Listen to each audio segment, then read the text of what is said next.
রাস্তার মাঝখানে গিয়ে বলে, রাখাল রাখাল তুমি এখন উটের পিঠে চড়ো। রাখাল বলে, আমির আল মোমিনিন, আমি যদি উটের পিঠে চড়ি তাহলে আপনি? বলে, আমি নিচে থাকবো, এতক্ষণ তুমি যে আমল করছো আমি সেই আমল করব। রাখাল বলতেছে, আপনি অর্ধ পৃথিবীর খলিফা আর আমি হলাম উটের রাখাল, এইটা কেমনে হয়? ওমর ফারুক বললেন, আল্লাহর কোরআন দিয়ে যখন রাষ্ট্র চলবে তখন ইসু নিচু থাকবে না, সবাই সমান হয়ে যাবে। সুবহানাল্লাহ। ওমর ফারুক বলেন, রাখাল তোমার সংকোচ কেন হচ্ছে? রাস্তার মধ্যে যখন কোনো নামাজের সময় হবে আমি তোমাকে ইমাম বানায়া আমি তোমার পিছনে মুসল্লি হব। আল্লাহর কোরআন দিয়ে যখন রাষ্ট্র চলবে প্রত্যেকটা মুসলমান আল্লাহর কোরআনের উপরে তার একটা আলাদা দখল থাকবে। জোরে কোন কথা ঠিক কি না? এই কোরআন দিয়ে রাষ্ট্র চললে আগডম বাগডম ঘোড়াডম সাজে ঢাক ঢোলক ঝাঁঝর বাজে মাসুম বাচ্চাদের এই ভুয়া শিক্ষা আর দেওয়া হবে না। সর্বোত্তম মাসুম বাচ্চার শিক্ষা হবে জালিকাল কিতাবুল লা রাইবা ফিহি হুদাল লিল মুত্তাকিন। জোরে বলেন ঠিক। আজকে আপনাকে মাদ্রাসা বানাতে কি কষ্ট হুজুর, ছাদ আছে হুজুর, দরজা নাই জানলা নাই। এটা খালি প্রাইমারি হলে কোনো চিন্তা করা রাখতো? তাহলে প্রাইমারি তৈরি হয় কার টাকায়? এই সরকারি কোনো টাকা আছে পাগলা? সব টাকা আমাদের। জোরে কোন কথা ঠিক কিনা? তাহলে ৯২% মুসলমানেরা আমরা কেন আন্দোলন করব না যে একদম বাকদম মিথ্যা শিক্ষা দেওয়ার ঘর ৩ তলা বিল্ডিং হয় আর কোরআন যেখানে শিক্ষা দেওয়া হয় সেই ঘরে কেন ভিক্ষা করা লাগবে? অবশ্যই মুসলমানকে আল্লাহর কোরআনের পক্ষে আন্দোলন করতে হবে। জোরে কোন কথা ঠিক? ও আমরা মরে গেলে কোরআন থেকে সুযোগ নিব, তাহলে ফিদ দুনিয়া হাসানা না বলে বলা লাগতো অফিল আখিরাতে হাসানা। দুনিয়া যা হয়ে যাক, মরে বলে আমরা শান্তি পাই। ও বাবা রে, দুনিয়া যা ইচ্ছা তাই হবে, মরার পরে নেতার কাছে যায় কোরআন সব পড়া নেতাকে জান্নাতে থুবে। আমাদের কতগুলো হুজুর আছে যাই বলে আই রে সেই দিকে যাই রে, বোঝা শোনা নাই রে, সারা জীবন কোরআনের বিরুদ্ধে চারণ করছে, উই মরে গেছে। ওর লাশের কাছে যে কোরআন খতম দিয়ে দোয়া করতেছে, রব্বানা জালামনা। আল্লাহ কই যতই দোয়া কর কবুল হবি না, কারণ কোরআন মরা মানুষের জন্য না, কোরআন হলো জীবিত মানুষের জন্য, হুদাল্লিল মুত্তাকিন। মরা মানুষের জন্য কোরআন? জোরে বলেন না। একটু মনোযোগ দিয়ে শুনবেন। সাইদ ইবনে আমের যখন ওমর ফারুকের কথায় তেজের দিকে আসতেছেন, এমন সময় ইয়ামিনের জনগণ বলতেছে, আমির আল মুমিনিন, আমরা ইচ্ছা করেই 2টা চেয়ার দেইনি, দিবার পারতাম কিন্তু ইচ্ছা করেই 2টা দেই নাই। ওমর ফারুক বললেন, এমন ইচ্ছা তোমাদের কেন হলো? আমি মদিনা থেকে যতদূর জেনেছি তোমাদের প্রধানমন্ত্রী সাইদ ইবনে আমের অত্যন্ত ভালো মানুষ, আর এই ভালো মানুষটাকে তোমাদের মাঝখানে নিয়ে ইচ্ছা করেই তার জন্য আর একটা চেয়ার কেন দেওয়া নাই?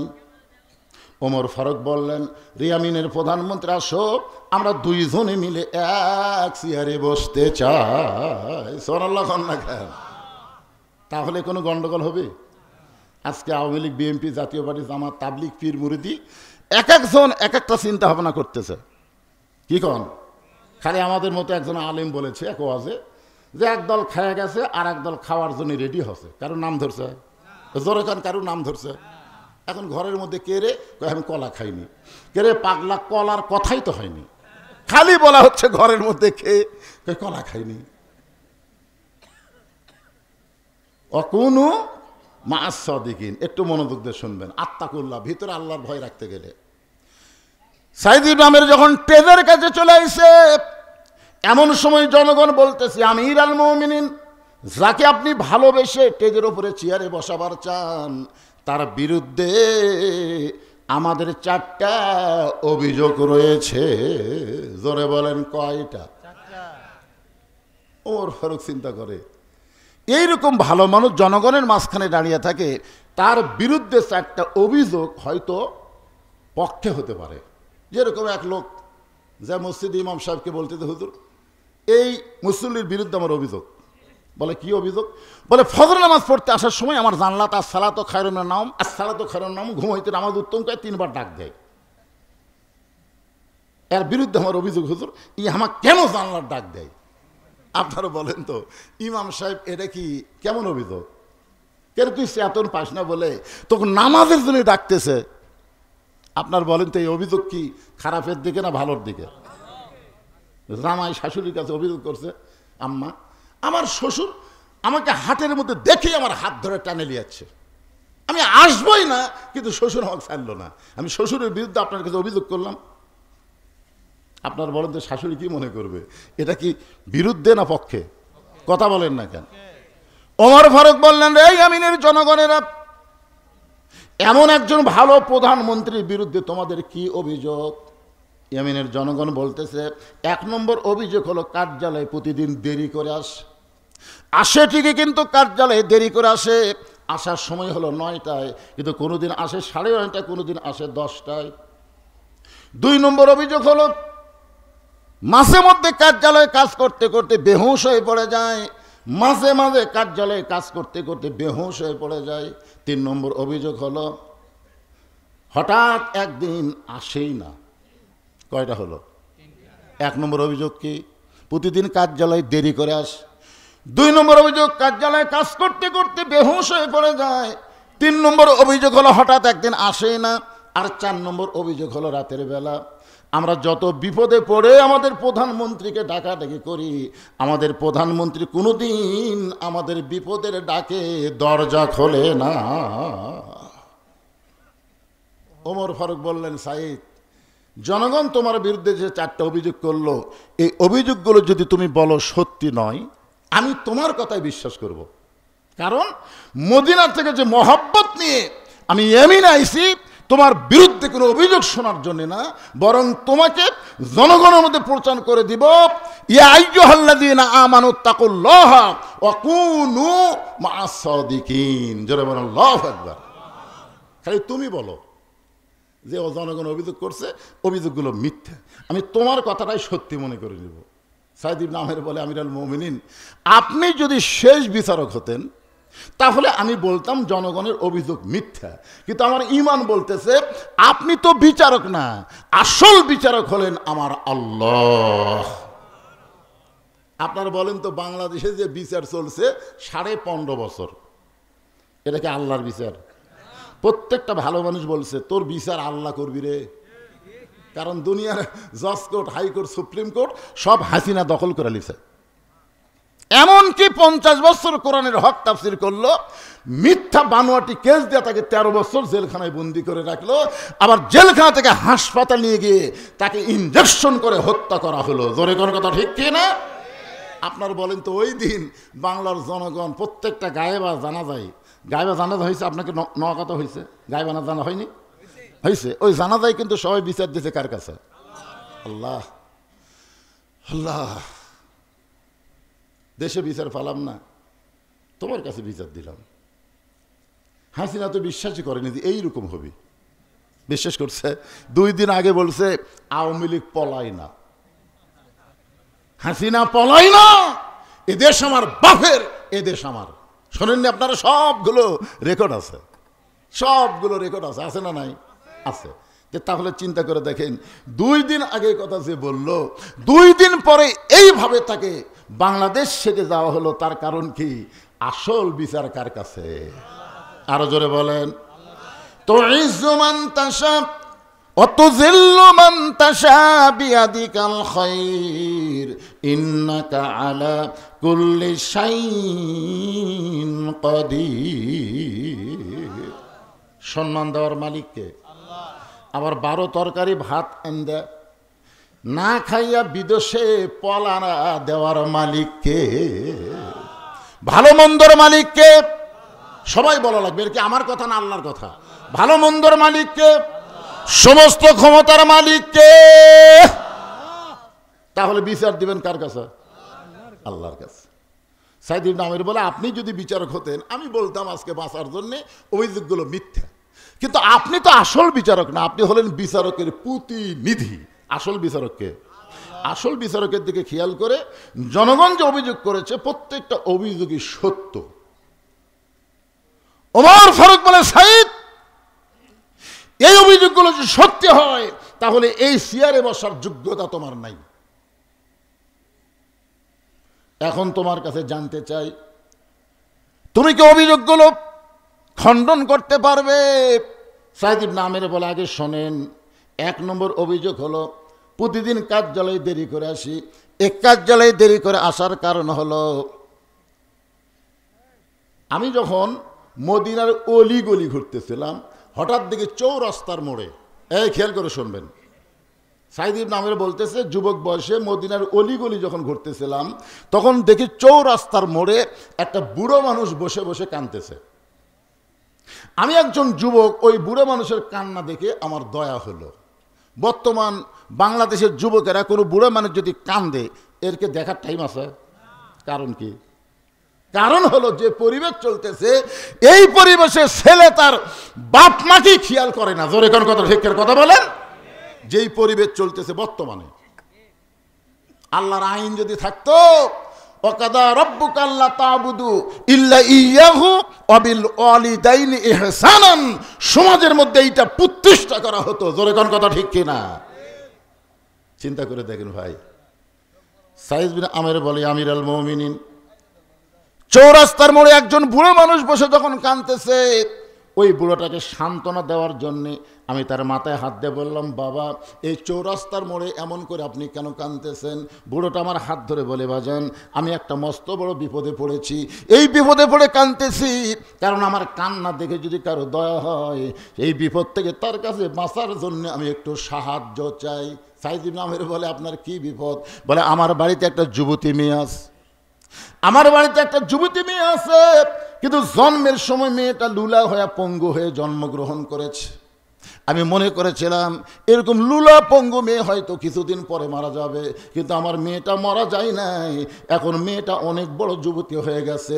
এই লুলা পঙ্গু যুবতী মেয়েকে কার সঙ্গে বিয়ে দিব? কি আমার লুলা পঙ্গু মেয়েটাকে বিয়ে করবে? এই জন্য রাস্তার মোড়ে বসে কাঁদতেছি। আমার কান্নার দিকে যদি কারো দয়া হয়, আমার মেয়ের কথা বলার পরে সে যদি আমার মেয়েকে বিয়ে করতে চায়, আমি তাকে আমার জামাই হিসাবে আমার ঘরে নিবার চাই। এখন আপনি বলেন, সাইদ ইবনে আমের চিন্তাত পড়ে গেল, কি করি? আতিনা ফিদ দুনিয়া হাসানা অফিল আখিরাতি হাসানা। এরপর আল্লাহ বলতেছেন, বালতু উসিরুন আল হায়াতাদ দুনিয়া ওয়াল আখিরাতু খায়রু ওয়া আবকা। তুচ্ছ, আসলে দুনিয়াতেও বেশি সময়ের জন্য না, বেশি সময়ের জন্য। আপনারা কি মনে করছেন, এই যে 4 তলা 5 তলা 6 তলা বানাচ্ছেন, আর খালি উপর দিকে তাকাচ্ছেন, খালি উপর দিকে তাকায়। একটা কয় তলা রে? 2 তলা। আর আমারটা 3 তলা। একটা কয় তলা? 3 তলা। আমারটা 4 তলা। হায় হায়, 2 কান্দের ফেরেশতা মাঝে মধ্যে কয়, আল্লাহ আল্লাহ, এই যে খালি উপর দিকে তাকায়, ওর তো উপর দিকে তাকানোর উচিত না। ওর ভিতর যদি ঈমান থাকতো, আর যদি আল্লাহর ভয় থাকতো, ওই সবসময় বিশ্বাস করতো আমার ঠিকানা হলো নিচতলা। ধরে কন কোন তালা? কথা কন না কেন? 1 তলা না, 1 তলা না, নিচতলা।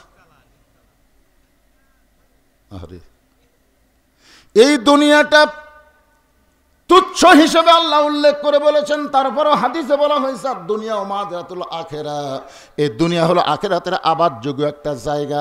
এখানে যে আবাদ হবে, সে আবাদের কারণেই আমরা এমন আবাদ করব, এই আবাদে যেন আল্লাহ 33 নম্বর দিয়া গোল্ডেন A+ বিনা হিসেবে আল্লাহ যেন জান্নাত দিয়া দেয়। মনোযোগ দিয়ে শোনার দরকার আছে না নাই? সাইদ ইবনে আমের বলেন, আমি আখিরাতের চিন্তা করে এই মুরব্বীকে সান্ত্বনা দেওয়ার জন্য বললাম, বাজান, আপনার লুলা পঙ্গু মেয়েকে আমি বিয়ে করতে চাই। ওই লুলা পঙ্গু মেয়েটার সঙ্গে আমার বিয়ে হলো। ইয়া আমিরুল মুমিনিন, এই লুলা পঙ্গু মেয়েটার সঙ্গে আমার বিয়ে হলো ঠিকই, কিন্তু মেয়েটা হাতে পায়ে লুলা হতে পারে, কিন্তু পেটের দিক দিয়ে লুলা না। পেটের দিক দিয়ে কি না? লুলা না। আমার সাথে একটা অন্ধ হাফেজ থাকতো, ওই চোখে দেখে না, কিন্তু 4 ছেলের বাপ। আমাকে একজন বলে, হুজুর, এই অন্ধ চোখে দেখে না, ওর চোল কিভাবে হয়? আমি বললাম, পাগলা, ওর নাই চোখ নাই রে। তাই বলে কি আর জিনিস নাই? মেয়েটা হচ্ছে লুলা, হাত নাই, পাও নাই, কিন্তু পেট ভালো। সাইদ ইবনে আমের বলে, এই 5 বছর সংসারে আল্লাহ তাআলা ওই লুলা পেট থেকে আমাকে 3টা সন্তান দান করলো। কয়টা? বিয়ের বয়স কত? 5 বছর। আর এই 5 বছর আল্লাহ 3টা সন্তান দান করেছে। আমার লুলা পঙ্গু বিবি কোনো কাজ কাম করতে পারে না। ওই 3টা সন্তানের যতগুলো কাজ আমি বাবা হিসেবে মায়ের মতন করে আমার সন্তানদেরকে খাওয়ান দাওয়ানোর পরে আমার লুলা পঙ্গু বউটাকে খাওয়ান দাওয়ানোর পরে আমার সংসারের কাজকাম করতে করতে একটু দেরি হয়ে যায়। আর এই দেরি আমি ইচ্ছা করে করি না, এই দেরিটা আমার অনিচ্ছাকৃত দেরি হওয়ার কারণে প্রতিদিন কার্যালয়ে আসতে একটু বিলম্ব হয়ে যায়। হাজার হাজার জনগণ কান্দের বলে, ইয়া আমিরুল মুমিনিন, আমাদের প্রধানমন্ত্রীর বাড়িতে এইরকম অসহায় অবস্থা যদি আমরা আগে জানতাম তাহলে প্রতিদিন কার্যালয়ে দেরি করে আসে, এই অভিযোগ আমরা কোনোদিন আপনাকে করতাম না। আমাদের 1 নম্বর অভিযোগকে আমরা সমস্ত জনগণ আমাদের প্রধানমন্ত্রীর উপর থেকে উইথড্র করে নিলাম। লিল্লাহে তাকবীর। একটা প্রধানমন্ত্রী কিভাবে জীবন চালায়, এমনভাবে জীবন চালানোর একটাই মাত্র কারণ, সে দুনিয়াতে শান্তি চায় না, আখেরাতে মুক্তি চায়। জোরে কোন কথা ঠিক কি না? মিশে মায়াই বন্দি থাইকা করলাম কত খেলা, পশ্চিমে তাকায়া দেখো তোমার ডুইবা গেছে বেলা। বুঝতে পারতেছেন? কেরে যুবক, এক পলকের নাই ভরসা। এবছর আমার এলাকায় যে কয়টা মানুষ মরছে এখন পর্যন্ত কোনো বুড়া মানুষ মরেনি। আমার এলাকার বুড়াগুলো মরতেছে না, খালি জুয়ানগুলোই মরতেছে। আমরা তো সাধারণ চিন্তা করি যে আমার দাদা বেঁচে আছে, বাপ বেঁচে আছে, আমার মৃত্যু এখনই। যুবক কি মনে করতেছে বাবা? কে কখন মরবে এটা কেউ আমরা জানি? জোরে বলেন, যুবকেরা বলেন, মুরব্বীরা না, যুবকেরা বলেন জানি। যে কোনো মুহূর্তে এখান থেকে বাড়ি যাওয়ার কোনো গ্যারান্টি নাই। এক পলকের নাই ভরসা, মিশে সকল আশা, কখন বুঝি দারুণ ঝড়ে ভাঙবে তোমার বাসা। ওমর ফারুক বললেন, সাইদ, 4টা অভিযোগের মধ্যে 1 নম্বর অভিযোগ যারাই করেছিল তারাই উইথড্র করে নিল। এখন তোমার বিরুদ্ধে 2 নম্বর অভিযোগ হলো মাঝে মধ্যে কার্যালয়ে কাজ করতে করতে তুমি বেহুশ হয়ে যাও। তোমার কি মির্কি ব্যারাম আছে? মির্কি ব্যারাম আপনারা বোঝেন? মির্কি ব্যারাম যে মানুষের থাকবে সে ইমামতি করার যোগ্যতা হারিয়ে ফেলবে। আমার কথা শোনেন, ফতুয়ার কথা বলতেছি। একটা ইমাম সাহেবের মির্কি ব্যারাম আছে। ধরেন কি ব্যারাম আছে? তাহলে আসরের নামাজ শুরু করে যদি ব্যারাম ওঠে, ব্যারাম ওঠা আমি দেখছি, লোকটা কিন্তু স্বাভাবিক চলতেছে, চলতে ঠাস, দেখেন না আপনার মির্কি ব্যারাম, দেখেন না এরকম। এই জন্য ওমর ফারুক বলতেছেন, তোমার কি মির্কি ব্যারাম আছে? কারণ তুমি তো শুধু ইয়ামিনের প্রধানমন্ত্রী না, ইয়ামিনের সবচাইতে বড় মসজিদের তুমি ইমাম। সুবহানাল্লাহ কান্না ঘেন।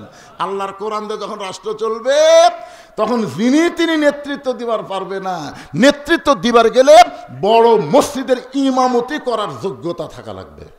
কথা কন না কেন? কথা কন না কেন? আপনারা বলেন তো, আমাদের যারা সামনে ইলেকশনে নির্বাচনে আসবে তাদের সবার কি ইমামতি করার যোগ্যতা আছে? ইমামতি করার যোগ্যতার যার নাই তাকে আপনার আমানত দিবার পারবেন না। আপনারা বলেন তো, এই যে গম মারছে, টাকা মারছে, অনেক ভোটারের আমল নামায় হাসরের ময়দান দেখা যাবে সিমেন্ট, গম মারা, চাউল মারা। তখন কবে আল্লাহ, আমি তো কোনোদিন ভোটই করিনি, তা আমার আমল নয় এগুলা গম চাউল এগুলা কেন? তুই যাক ভোট দিছ, ওই যে মেরা খাসা, তাহলে ওরে ভোট দেওয়ার কারণেই তো চোর হসে রে পাগলা, তুই চোরক ভোট দিলি কেন? কারণ আমার ভোট আমি দিব, দেখে শুনে বুঝে দিব, যাকে তাকে দিব না। জোরে কোন কথা ঠিক করে কথা বলেন? আপনি 5 টাকা 10 টাকা পাইয়া 2টা সিগারেট পাইয়া মারিয়া দিলেন, আর ওই চুরি করে খালো, আপনি জান্নাতে যাবে। এই জন্যে একটু মনোযোগ দিয়ে কথাগুলো শোনা লাগবে। সাইদ নামের বলে, আমিরুল মুমিনিন, আমার কোনো মির্কি ব্যারাম নাই। ওমর ফারুক বলে, তাহলে মাঝে মাঝে কাঁদতে কাঁদতে তুমি বেহুশ হয়ে কেন যাও? সাইদ নামের বলেন, তাহলে শোনেন, আমি যখন কাফের ছিলাম আমার বাড়ি তখন ছিল মক্কায়, আবু সুফিয়ানের বাড়ির পাশে। মক্কার আবু সুফিয়ানের নাম শুনেছেন আপনারা? আবু সুফিয়ানের বেটার নাম হলো হজরত আমিরে মুআবিয়া রাদিয়াল্লাহু তাআলা আনহু, যিনি কাতিবে ওহী। আর আমিরে মুআবিয়ার বেটার নাম হলো ইয়াজিদ। দেখেন একটা গ্রুপ, দেখেন আবু সুফিয়ান চিনতেছেন তো? আবু সুফিয়ান কিন্তু ইচ্ছা করে মুসলমান হয়নি, মক্কা বিজয়ের পরে নিজের জীবন বাঁচানোর জন্য। বুঝলেন না, আমাদের যুদ্ধের সময় 71 সাল তো আমার হুজুর দেখছে, 71 সালে আমার এলাকার অনেক হিন্দুরা পর্যন্ত কলমার জিকির করছে, লা ইলাহা ইল্লাল্লাহ, লা ইলাহা ইল্লাল্লাহ, লা ইলাহা ইল্লাল্লাহ। আচ্ছা, হিন্দুরা কলমার জিকির করতেছে ইমানদার হওয়ার জন্যে না জীবন বাঁচানোর জন্যে? 9 মাস পরে আমার এক হিন্দুই বলেছে, বাজান মুসলমানের কলমার দাম আছে। আমি কলম, আপনি হিন্দু হয়ে মুসলমানের কলমার দাম কেমনি বুঝলেন? যুদ্ধের সময় বুঝেছি। এই কলমা মুখে থাকার কারণে আর্মির গুলির থেকে বাঁচা গেছি রে। আমি বললাম, দাদা কলমা শুধু মুখে রাখার কারণে যদি গুলি থেকে বাঁচেন, এই কলেমা তাসদিক বিল জেনান কলিজার মধ্যে জায়গা দিলে জাহান্নামের আগুন থেকে আল্লাহ আপনাকে বাঁচাইয়া দিবে। কি বুঝতেছেন? আবু সুফিয়ানের বাড়ির পাশে হলো সাইদ ইবনে আমিরের বাড়ি। বলি আমির আল মুমিনিন, আমি তখন কাফের ছিলাম। ওই কাফের অবস্থায় দেখতে পাইলাম আমাদের নেতারা একটা কোরআনের হাফেজকে ধরে নিয়ে আইছে। এই যুদ্ধটার নাম হলো বীরে মাওনা। আমি ওই পাহাড়ের কাছে গিয়ে 2 রাকাত নামাজ পড়ছি। মক্কা থেকে কিছু কাফের যুবক মুসলমান সাজা মদিনাত গেছিল। কি সাজা? মুসলমান সাজা। নবীর কাছে গিয়ে বলতেছি, ইয়া রাসূলুল্লাহ, আপনি তো মক্কা থেকে মদিনায় হিজরত করলেন, আপনি আসার পরে আমরা অনেক মুসলমান মক্কাত আছি, আমরা একটা আল্লাহর কোরআন শরীফ শিখতে চাই, কিন্তু কোরআন শিক্ষা দেওয়ার মতন কোনো হাফেজ মক্কাত নেই। তো আপনি যদি কিছু হাফেজকে আমাদের সাথে পাঠা দেন, আমরা সসম্মানে মক্কাত নিয়ে গিয়ে তাদের কাছে আল্লাহর কোরআন শিক্ষা গ্রহণ করব। ওরা মুসলমান সাজা নবীর সামনে কি বলতেছে? ধোকা দিচ্ছে, অথচ নবী কিছুই বুঝবার পারতেছে না। এখান থেকে বোঝা গেল আমাদের নবী কিছুই জানে না, আল্লাহ যদি না জানায়। জোরে কোন কথা ঠিক কিনা? অনেকে বলে যে আমার বাপ গায়েব জানে, ওর পীর সাহেব যে বাবার দরবার সব যাচ্ছে গরুলিয়া। আপনাকে এলাকাতে গেছে নাকি? আমাদের বগুড়াতে অনেকে গেছে আর গজল গাচ্ছে, আমার দয়াল বাবার দরবারেতে কেউ ফিরে না খালি হাতে। আমি এখানে শুনলাম অত্র এলাকায় আলেমদের একটা সংগঠন আছে, এখানে যেন কোনো ভণ্ড মাথা চাড়া দিবার না পারে। জোরে কোন কথা ঠিক? আলেমরা কি একটা আলো? আলেম মানে একটা আলো। একটু মনোযোগ দিয়ে শুনবেন। সাইদ আমির বলে আমির আল মুমিনিন, আমি কাফের থাকা অবস্থায় দেখলাম আমাদের নেতারা একজন হাফেজ সাহেবকে ধরে নিয়ে আসে। এই হাফেজ সাহেব ধরে আনার কারণটা বলতেছিলাম, এই যুদ্ধের নাম হলো বীরে মাওনা। 10 জন হাফেজকে নিয়ে আইতেছে মক্কায়। মদিনার এরিয়া ছেড়ে যখন মক্কার মধ্যে ঢুকলো, তখন যারা মুসলমান সাজেছিল এরা আসল চেহারা প্রকাশ করে বলল, আমরা কাফের, কিন্তু দুনিয়া থেকে কোরআনকে মিটে দেবার চাই। হাফেজ সাহেবদেরকে হত্যা করলে তখন তার কোরআন দুনিয়াতে থাকবে না, আর কোরআন যদি দুনিয়াতে না থাকে তাহলে মুসলমানের চলার পাথেও থাকবে না। তখন কিন্তু এই কাগজে কোরআন ছিল না, তখন ছিল কোরআনের হাফেজ। সুবহানাল্লাহ বলেন না কেন? 10 জনের মধ্যে 9 জনকে তারা হত্যা করছে, কিন্তু একটা হাফেজ সে খুব পাহাড় ডেঙ্গাবার পারতো, একে পাই পাই করে পাহাড়ের উপরে উঠে গেছে। তখন কাফের আর পারতেছে না। তখন আবু সুফিয়ান তাকে অভয় দিল, আমরা তোমাকে কিছুই বলবো না, ওয়াদা দিয়ে দিলাম, আল্লাহর শপথ করে বললাম তোমাকে কিছুই বলবো না। মুসলমান হাফেজ সাহেব বিশ্বাস করে, কাফেরদের কথায় বিশ্বাস করে নিচে নেমে আসলো। আসলে তাকে তারা হত্যা করলো না। সাইদ আমির বলেন, হাজার হাজার কাফিরের ভিতরে আমি একটা যুবক তখন দাঁড়িয়েছিলাম। আবু সুফিয়ান বলল, রে কোরআনের হাফেজ, তুমি যে আল্লাহর প্রতি বিশ্বাস স্থাপন করো, তোমার আল্লাহ আছে আসমানে, যেই নবীর প্রতি তুমি ঈমান গ্রহণ করেছো, হাতে হাত রেখে কলেমা পড়েছো, সেই নবী এখন মদিনায়। আমাদের সামনে তোমাকে বাঁচানোর মতন এখন আর কেউ নাই। আল্লাহ আছে আসমানে, নবী আছে মদিনায়। তুমি যদি বাঁচতে চাও তাহলে একটা বারের জন্য বলো আল্লাহ রাসূল মানি না, তাহলে একটা বারের জন্য বলবে আল্লাহ রাসূল মানি না, তাহলে তোমাকে আমরা মুক্ত করে দেব। সাইদ আমির বলে আমির আল মুমিনিন, আমি কাফের অবস্থায় চিন্তায় পড়ে গেলাম, মানুষের কাছে জীবন বাঁচান ফরজ। হয়তো জীবন বাঁচানোর জন্য লোকটা বলবে আমি আল্লাহ রাসূল মানি না। যারা কাফের বেঈমান হবে তাদের কাছে জীবন বাঁচানো ফরজ, আর যারা মুসলমান হবে তাদের কাছে জীবন বাঁচানো ফরজ না, তাদের কাছে হলো ঈমান বাঁচান ফরজ। এখন আপনারা বলেন তো আমাদের কাছে কোনটার দাম বেশি, জীবনের না ইমানের? ইমানের দাম যদি বেশি হতো হাসিনা এইভাবে 15.5 বছর গাদ্দারি করবার পারতো না। ধরে কোন কথা কন না কেন? আমরা খালি জীবনের দাম দিতে, ওরে বাবা রে, খালি জীবন। আল্লাহ, সাইদি নামের বলে আমি কাফের অবস্থায় চিন্তায় পড়ে গেলাম। এই লোকটা বাঁচার জন্য অবশ্যই বলবে আল্লাহ রাসূল মানি না।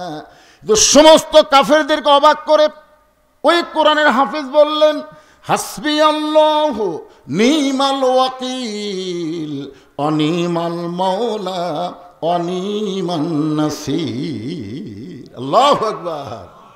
রে মক্কার কাফেররা, তোমরা মনে করতেছো আল্লাহ আসমানে নবী মদিনায়, এই সুযোগে তোমরা আমার ঈমান হরণ করতে চাও, তাহলে শুনে নাও, দরকার হলে জীবন দিব, কিন্তু এক মুহূর্তের জন্য আল্লাহ নবী আমি ছাড়তে পারবো না। সাইদ ইবনে আমের বলে, আমির আল মুমিনিন মাঝে মধ্যে কেন বেহুশ হয়ে যায় শোনেন, কি জন্য কাজ করতে করতে বেহুশ হয়ে যায় শোনেন। এমন সময় আমাদের নেতা আবু সুফিয়ান চিৎকার করে বলল, এর প্রত্যেকটা অঙ্গ প্রত্যঙ্গ আমি বিক্রি করলাম, কে কত দামি কিনবা? আমি সাইদ ইবনে আমের চমকে গেলাম, একটা জীবিত মানুষের অঙ্গ প্রত্যঙ্গ বিক্রি হচ্ছে।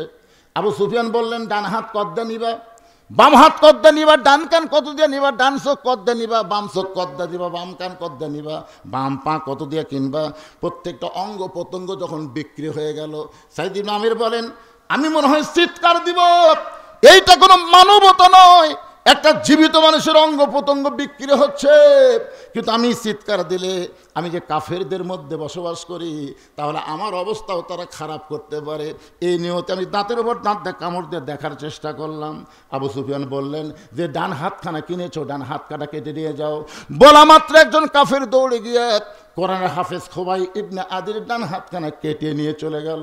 আমি দেখলাম লোকটার ডান দিক থেকে রক্ত ঝরঝর করে পড়তেছে, কিন্তু লোকটা একটা বারো রক্তের দিকে না তাকায়, আসমানের দিকে তাকায়, কি যেন বিড়বিড় করে বলতেছে। ধরে কোন সুবহানাল্লাহ। সাইদ ইবনে আমির বলেন, কাফের থাকা অবস্থায় কিছুই বুঝতে পারলাম না, কিন্তু দেখতে পাইলাম দেহ থেকে একটা হাত বিচ্ছিন্ন হলো, অথচ লোকটা চিৎকার করে কিছুই বলতেছে না। আবু সুফিয়ান বলতেছে, বাম হাত কে কিনেছো, এই বাম হাতটা দেহ থেকে কেটে নিয়ে যাও। যখন বাম হাতটা তার দেহ থেকে কেটে নেওয়া হলো, আমি তাকায় দেখলাম তার দেহের দুইটা হাত দেহ থেকে বিচ্ছিন্ন হয়ে গেল। আবু সুফিয়ান বলে, রে খোবাইব কোরআনের হাফেজ শোনো, আমার কথা মতো দুইটা হাত তোমার দেহ থেকে বিচ্ছিন্ন করা হলো, তুমি এখনো যদি বলো আল্লাহ রাসূল মানি না, তাহলে আমরা চিকিৎসা করে তোমাকে ভালো করে সারা জীবন বসে বসে খাওয়ার ব্যবস্থা করে দিব। কোরআন হাফেজ আসমানের দিকে তাকাই বললেন, নাসরুম মিনাল্লাহি ওয়া ফাতহুন কারীব ওয়া বাশশিরিল মুমিনিন। আবু সুফিয়ান বলতেছে, তাহলে তুমি আর বাঁচতে পারলা না, এই মুহূর্তে তোমাকে হত্যা করা হবে। সঙ্গে সঙ্গে কোরআনের হাফেজ তেলাওয়াত করলেন, ওয়ালা তাকুলু লিমান ইউকতালু ফি সাবিলিল্লাহি আমওয়াতুন বাল আহইয়াউ ওয়ালাকিন লা তাশউরুন।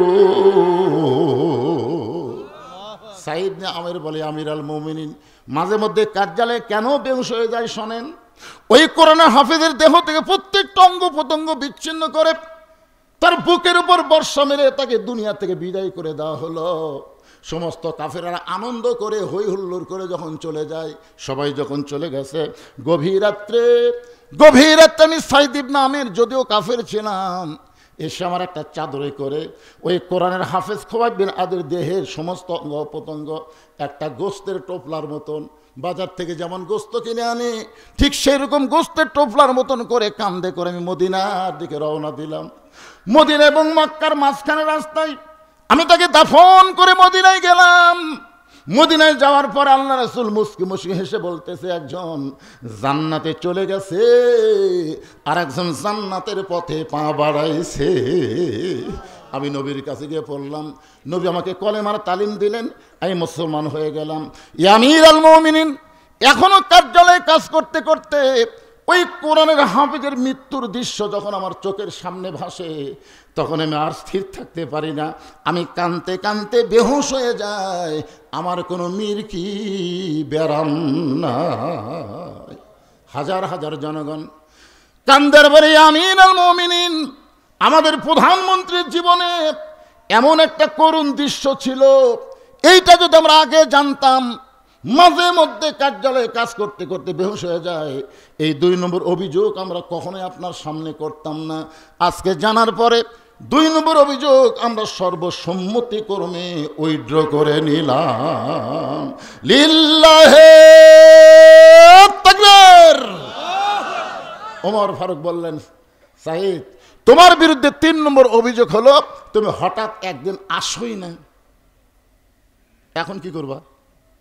তুমি যে হঠাৎ একদিন আসোই না, বোঝা গেল দেরি করে আসো, তোমার বউ পঙ্গু, তোমার বাচ্চা কাচ্চা ছোট, তুমি কাঁদতে কাঁদতে বেহুশ হয়ে যাও, বোঝা গেল তোমার সামনে একজন মুসলমানকে করুণভাবে হত্যা করা হয়েছে, দৃশ্য তোমার চোখে আসলে তুমি বেহুশ হয়ে যাও, কিন্তু হঠাৎ একদিন যে আসো না। সাঈদ ইবনে আমের বলে, আমিরুল মুমিনিন, হঠাৎ একদিন কার্যালয়ে আসি না, এইটা দুনিয়ার কারো কাছে বলতে চাচ্ছিলাম না, কিন্তু আপনি যখন শুনতে চান, আল্লাহ কোরআনে বলেছেন, আতিউল্লাহ ওয়া আতিউর রাসূল ওয়া উলিল আমরি মিনকুম। আল্লাহু আকবার।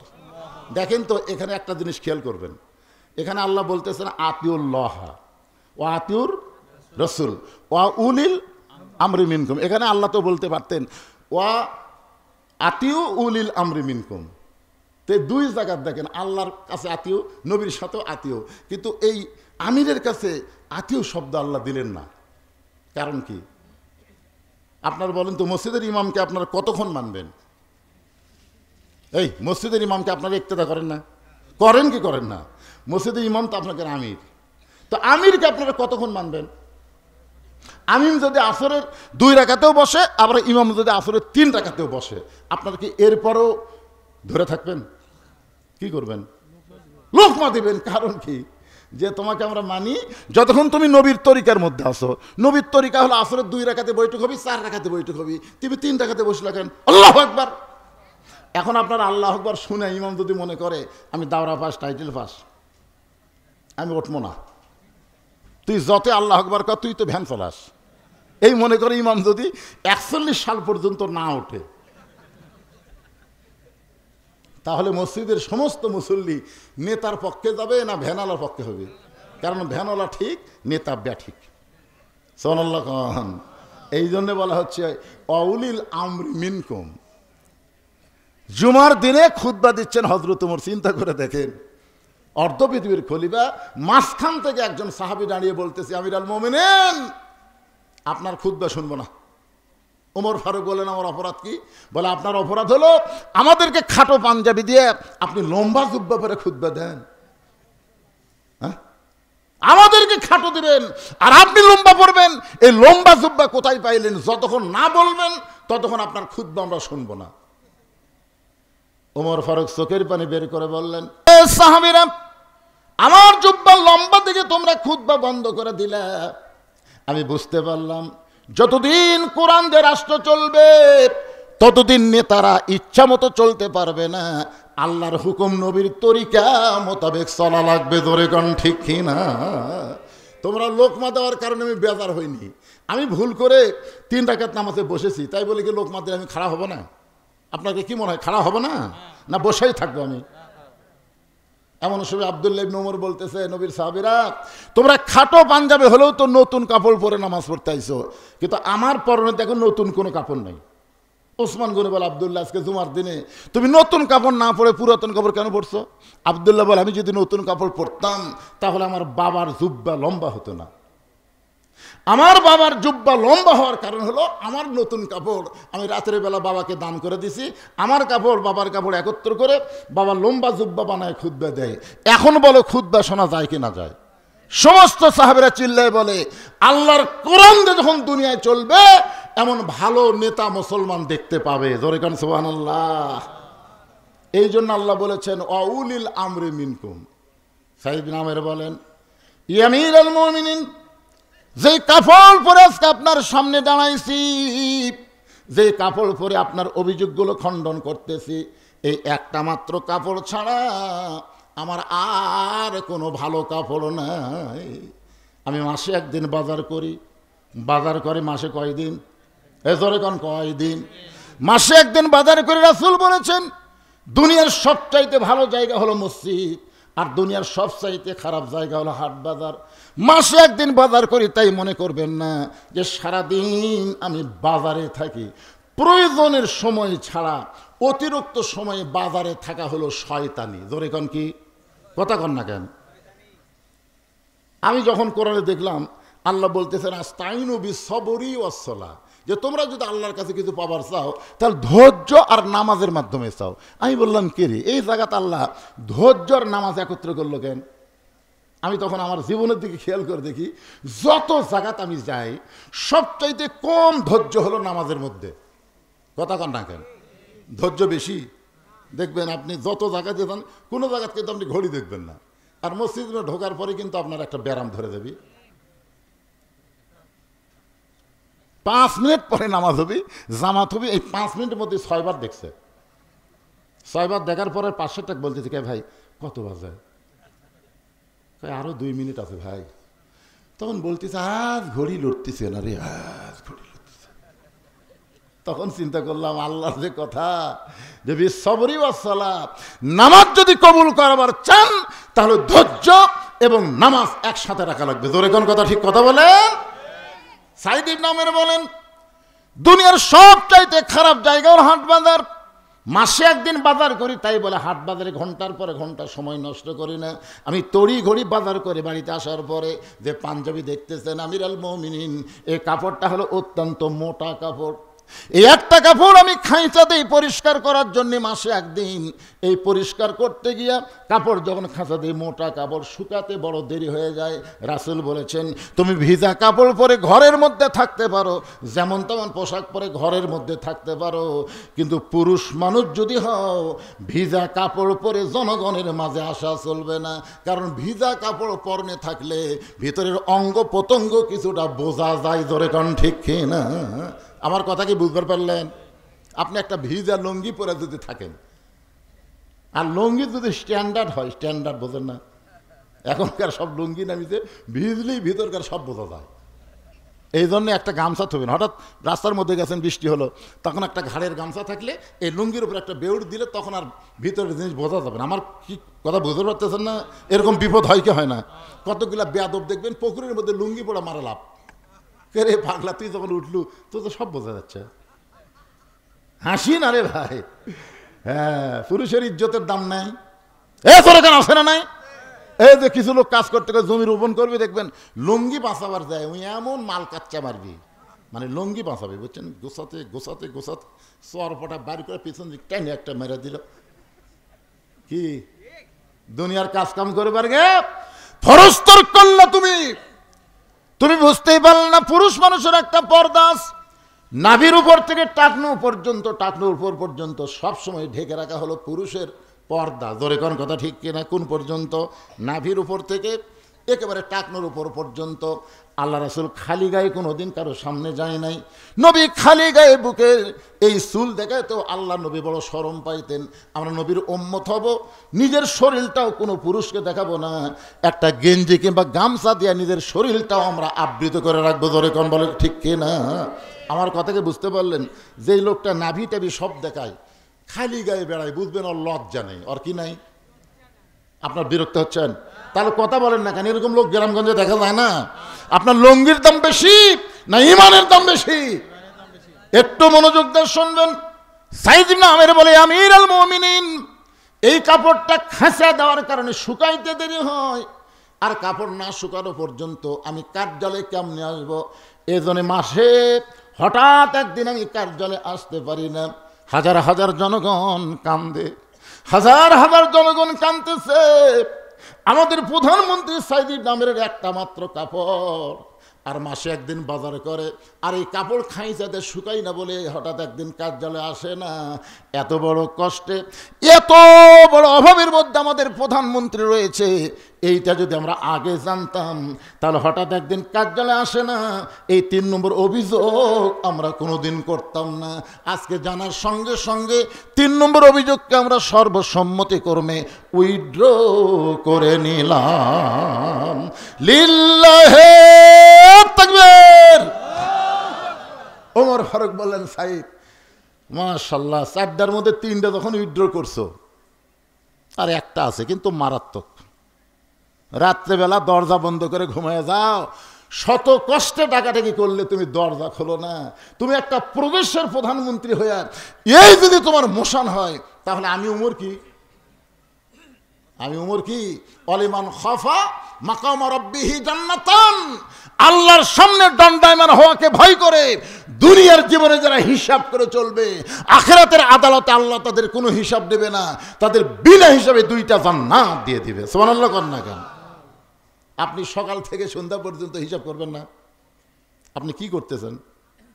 আবার রাত্রে বিছনায় যখন ঘুমাতে যাচ্ছেন, আপনি যে একটা দোয়া পড়তেছেন, হিসাব করে পড়তেছেন, আল্লাহুম্মা বিইসমিকা আমুতু আহইয়া, এই দোয়াটা যারা পড়েন আপনারা, আপনি কি হিসাব করে পড়েন? হিসাব করে যে কি দোয়া পড়তেছি রে, এই দোয়ার বাংলা কি রে? আমি কমপক্ষে 90 জন লোক বলছি, ভাই এ দোয়ার বাংলা কি? কারণ হুজুর মুখস্থ করছি, বাংলা শিখিনি। আমি প্রায় 70 জন মুসল্লিক বলছি যে আপনাদের মসজিদে ঢোকেন, আল্লাহুম্মা তাহলে আবওয়াবা রহমাতিক, এর বাংলা অর্থ কি? হুজুর শুনে হুজুর বাংলা অর্থ জানি না। আমার পাশে একজন নামাজ পড়তে লোক তুলতেছে, আমি বললাম সালাম ফেরানোর পর, ভাই এটা কি? আপনিও তো তুললেন। সবাই তোলে, আমিও তুলি, কি জন্যে তোলে ওটাও জান না। এক হিন্দু বলতেছে, কে রে ভাই, আমার বাড়ি মুসলমান পাড়াতে, উত্তর পাড়া, তাই মসজিদে যাওয়ার সময় যে তোমাকে ইমাম খালি হামিদা কয়, এই হামিদা কার বউ? তো মুসল্লি বলতেছে, ভাই আমিও তো বহুদিন হলে শুনতেছি সামি আল্লাহু লিমান হামিদা, এই হামিদা কে রে? ইমামের বউ না চাচ্ছি? আমি তো জানি না, হামিদা মানে কি সেটাই জানি না। এরকম মুসলমান আছে না? কথা বলেন, আছে না? ভাই জান, খালি যদি আপনি এই ঘুমের দোয়ার বাংলা অর্থ জানতেন, আপনি তওবা না করে ঘুমাতে পারতেন না। হতে পারে আপনি ঘুমায় গেলেন, আল্লাহ যদি চেতন না করে, আপনার ক্ষমতা নাই যে আপনি চেতন পাবেন। কথা বলেন না কেন? তাহলে আপনি তওবা করবেন না যে আজকে সারাদিন কি করছি? যদি আল্লাহ ঘুমটাই শেষ ঘুম দেয়, তওবা করি, আস্তাগফিরুল্লাহ রাব্বি মিন কুল্লি জামবি ওয়া তুবু ইলাই। চোখের পানি বের করে বলেন, আল্লাহ আমি ঘুমাইলাম তোমার হুকুমে, তুমি আমাকে চেতন করো, ফজরের নামাজটা জামাতের সঙ্গে যেন আদায় করতে পারি। সুবহানাল্লাহ বলেন। ওই লোকটা যদি ঘুমের মধ্যে মারা যায়, ফজর পর্যন্ত যত সময় মনে হবে ততটুকু সময় আল্লাহ তাকে কবরে হাজার হাজার বছর পাড়ি দিবে। ফজরে আযান দিলে কবর থেকে চেতন পাবে, ফজর নামাজ পড়তে চাবে, ফেরেশতা বলবে ইসরাফিল সিংহায় ফুৎকার দিছে, কবরের মধ্যে 50,000 বছর অতিক্রম হয়ে গেল, এখন তোমাকে নামাজ পড়া লাগবে না, আল্লাহ জান্নাতের দরজা খুলে দিয়েছে। সালামুন আলাইকুম তিবতুম ফাদখুলুহা খালিদিন। 4 নম্বর অভিযোগ হলো, তুমি রাতের বেলা দরজা জানলা বন্ধ করে ঘুম পাড়ো, জনগণ তোমাকে ডাকে, কোনোদিন জনগণের ডাকে তুমি উত্তর দাও না। অথচ আমি উমর যেদিন থেকে মদিনার খলিফার দায়িত্ব পাইছি, সেদিন থেকে রাতে ঘুমান আমার জন্য কষ্ট হয়ে গেছে। যে আমি যদি আরামে ঘুম পাড়ি আর জনসাধারণ যদি কষ্টে থাকে, তাহলে আল্লাহর দরবারে কি হিসাব দেব? কি ব্যাপার? ওমর ফারুকের জীবনে জানেন না? মদিনার অলিগলি ঘুরতে গিয়ে দেখে মরুভূমির মধ্যে একজন তাঁবু টাঙ্গায়া, তাঁবুর মধ্যে 2টা বাচ্চা খালি মা মা বলে কাঁদতেছে। ওমর ফারুক চমকে গেল, আর একটু কাছে গেল, যা দেখে একটা মেয়ে বলতেছে, গোস্ত সিদ্ধ হলেই তোমাদের খাবার দেব বাবা, গোস্ত সিদ্ধ হলেই খাবার দেব। ওমর ফারুক মাথাতে হাত দিয়ে চিন্তা করি, এখন রাত কত রে, একটা দুম্বার গোস্ত হলে 8 ঘন্টা লাগবে, উটের গোস্ত হলো বড় জোরে 1 ঘন্টা লাগবে, আর এত গভীর রাত হয়ে গেল, তাও গোস্ত সিদ্ধ হয় না। এটা মাও না ডাইনি? মা, তোমার সন্তান 2টা ক্ষুধার জ্বালায় কান্দে, আর এখন পর্যন্ত তোমার গোস্ত সিদ্ধ হয় না মা, তোমার কলিজাত কি কোনো মায়া নাই? মেয়েটা বলে, পথিক, বর্তমানে আমি যেই বিপদের মধ্যে আছি, আমার আল্লাহ পর্যন্ত আমার খবর নিচ্ছে না। নাউজুবিল্লাহ। মানুষ কতগুলো সময় বিরক্ত হয়। আমি কিন্তু এই 15.5 বছর খুবই বিরক্ত ছিলাম আল্লাহর ওপর। কার ওপর? আমার এলাকার একটা চোর, বুঝছেন, একটা গাঁজাখোর, পুলিশক দেখা দিচ্ছে এটা হুজুরের বাড়ি। এই চোরের কথা পুলিশ আমাকে ধরে বেড়াচ্ছে। আমি সেই দিন নিজের বুকতে খেলে চড়াছি, একটা হিরোইন খোর, গাঁজাখোর একটা হুজুরের বাড়ি দেখে দেয়, এটা কোন দেশ রে? সিরাজগঞ্জ রোডে যখন আছি, আমার বউ মোবাইল করলো, আমি বলে কে গো, আমার কথা মনে হলো, বাড়ির যান, আসেন না। আমি কইলাম যে মশাল্লায় বাড়ির যাচ্ছি, আসেন না। সন্ধ্যার পর থেকে পুলিশের গাড়ি টল দিচ্ছে। তো তখন আমি শ্বশুরকে মোবাইল করলাম, আব্বাজান আমি আজকে আপনার বাড়ি যাবো। আমার শ্বশুর কেন, না বাবা, না না না না, এখন আসো না বাবা, এখন মানে শ্বশুরও আমাকে দাবাত দিবেন। আমার যত আত্মীয় আছে, আমি করলাম কেবারে কি খবর? খবর আলহামদুলিল্লাহ ভালো, আমি একটু বাসার যাওয়ার চাইছি, তোমাকে কয় না হুজুর আপনি এখন আসেন না। কমপক্ষে 5-7টা জায়গায় মোবাইল করছি, কেউ আমাকে থাকবার দিবি না। তখন আলুর বাগুড়ের মধ্যে কম্বল পাড়ে দিয়ে বিরক্ত হলাম আল্লাহর উপর। আল্লাহ কি, তুমি কি করতেছ আল্লাহ? চোর ডাকাতের আরামে ঘুম পাড়তেছে, আর আমার মতো আলেমরা জালেমদের অত্যাচারে কত কষ্টে আছে। আল্লাহ তুমি কি করো? মেয়েটা বলতেছে পথিক, যেই বিপদের মধ্যে আমি সন্তানকে নিয়ে পড়েছি, আমার আল্লাহ তো আমার খোঁজ নেয় না। আজ থেকে বছর 10 আগে তখন শবে বরাত খুব পালন হতো, বুঝলেন? শবে বরাত এখন তার হয় না, সব হুজুরাকে না খাওয়া কাম করে দিচ্ছে। তখন সেই রকম খাওয়া হতো। তো গরিবেরা বলতে যে হুজুর ইয়া করেন, মিলাদ টিলাদ পড়ে যা হাইলা উঠে হয় আমাকে দেন, বাড়ির যাবো। তাই বললাম একেবারে খালি মিলাদ পড়ার জন্য আর এ হাইলা উঠে খাওয়ার জন্য, তাই এ রাত্রে ইবাদত করলে খুবই লাভ আছে, ইবাদত করবে না হুজুর। আমরা শবে বরাতের বহু ইবাদত করছি, লাভ হয় না। তা আমি বললাম লাভ হয় না তুই কেমনি বুঝলি? জানি হুজুর, হিসাব করিনি। ফেরেস্তা সারা রাত হিসাব নিকাশ ধনী করে করার পরে ফেরেস্তাকে আল্লাহ ধনী করতে হিসাব নিকাশ শেষ হলো, গরিবের কি? আল্লাহ কাছে যা আসলো তাই। আমাদের কোনো ভাগ্যের পরিবর্তন নেই, খামা খা রাত জায়গায় কি করবো, বউলে ঘুম পাড়বো, উঠি দেন তো। তা আমি একটা গরিব হাত ধরে বললাম, কে রে ভাই তুমি হেলা উঠি নিয়ে বাড়ির যে তোমার ঘুম হবি? হুজুর আল্লাহ আমার কিছু না দিলে এই ঘুমটা দিছে হুজুর। আপনি কি মনে করেন খালি সোতা মাত্রই ঘুম? আর বউ তো মাঝে মধ্যে আমার কাছে সরা যায়, এ লাখ টাকার অত্যাচারে। আমার মসজিদের সবচেয়ে ধনী হাজি সাহেব, তাকে আমি ডাক দেবো না, হাজি সাহেব আচ্ছা আপনি যদি এখন বাড়ির যান আপনার ঘুম হবে? হাজি কান্না শুরু করলো, ওই গরিবের সামনে বলতেছি। কান্দেন কেন? আজকে কয়েক বছর হলে আমার চোখে ঘুম নেই, আমি ঘুমের বাড়ি খাই। তো আমি বললাম কিরে পাগলা, এর বাড়ি আছে, ঘর আছে, সহায় সম্পদ আছে, এর চোখে ঘুম নাই। আর তোর বাড়ি ঘরই নাই রে, তোর বউ তোর কাছ থেকে সরা যায় তোর ঘুমের অত্যাচারে। তুই জানিস না মাকুম সুবাতা, ঘুম আল্লাহর নিয়ামত।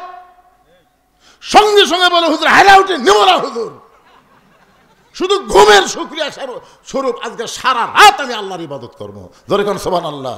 অনেক ধনীর বাড়ি আছে, ঘুম নাই। অনেক ধনীর খাওয়া আছে, রুচি নাই। জোরে কোন কথা ঠিক কিনা? বিশ্বাস করেন, ধনীর সামনে বহু প্রকার খাওয়া আমার সামনে দেয়। গোস্ত দেখলে চলবি না, মিষ্টি দেখলে হবি না, দই দেখাই চলবি না, দই। গরিব কালিকায় আমাকে দিয়ে দেখ, আমাকে দিয়ে দেখ, খাওয়া কাক পাইতো 14 গোষ্ঠী দেখা তো ওরা। গরিব খালি দিয়া দেখেন ওরা কিভাবে খায়। আর ধনী বলতেছে হবি না ভাই, আল্লাহ খায় তোর খাওয়া আছে কিন্তু টাকা আছে, খাওয়া নাই। আর গরিবের খাওয়া আছে, টাকা নাই।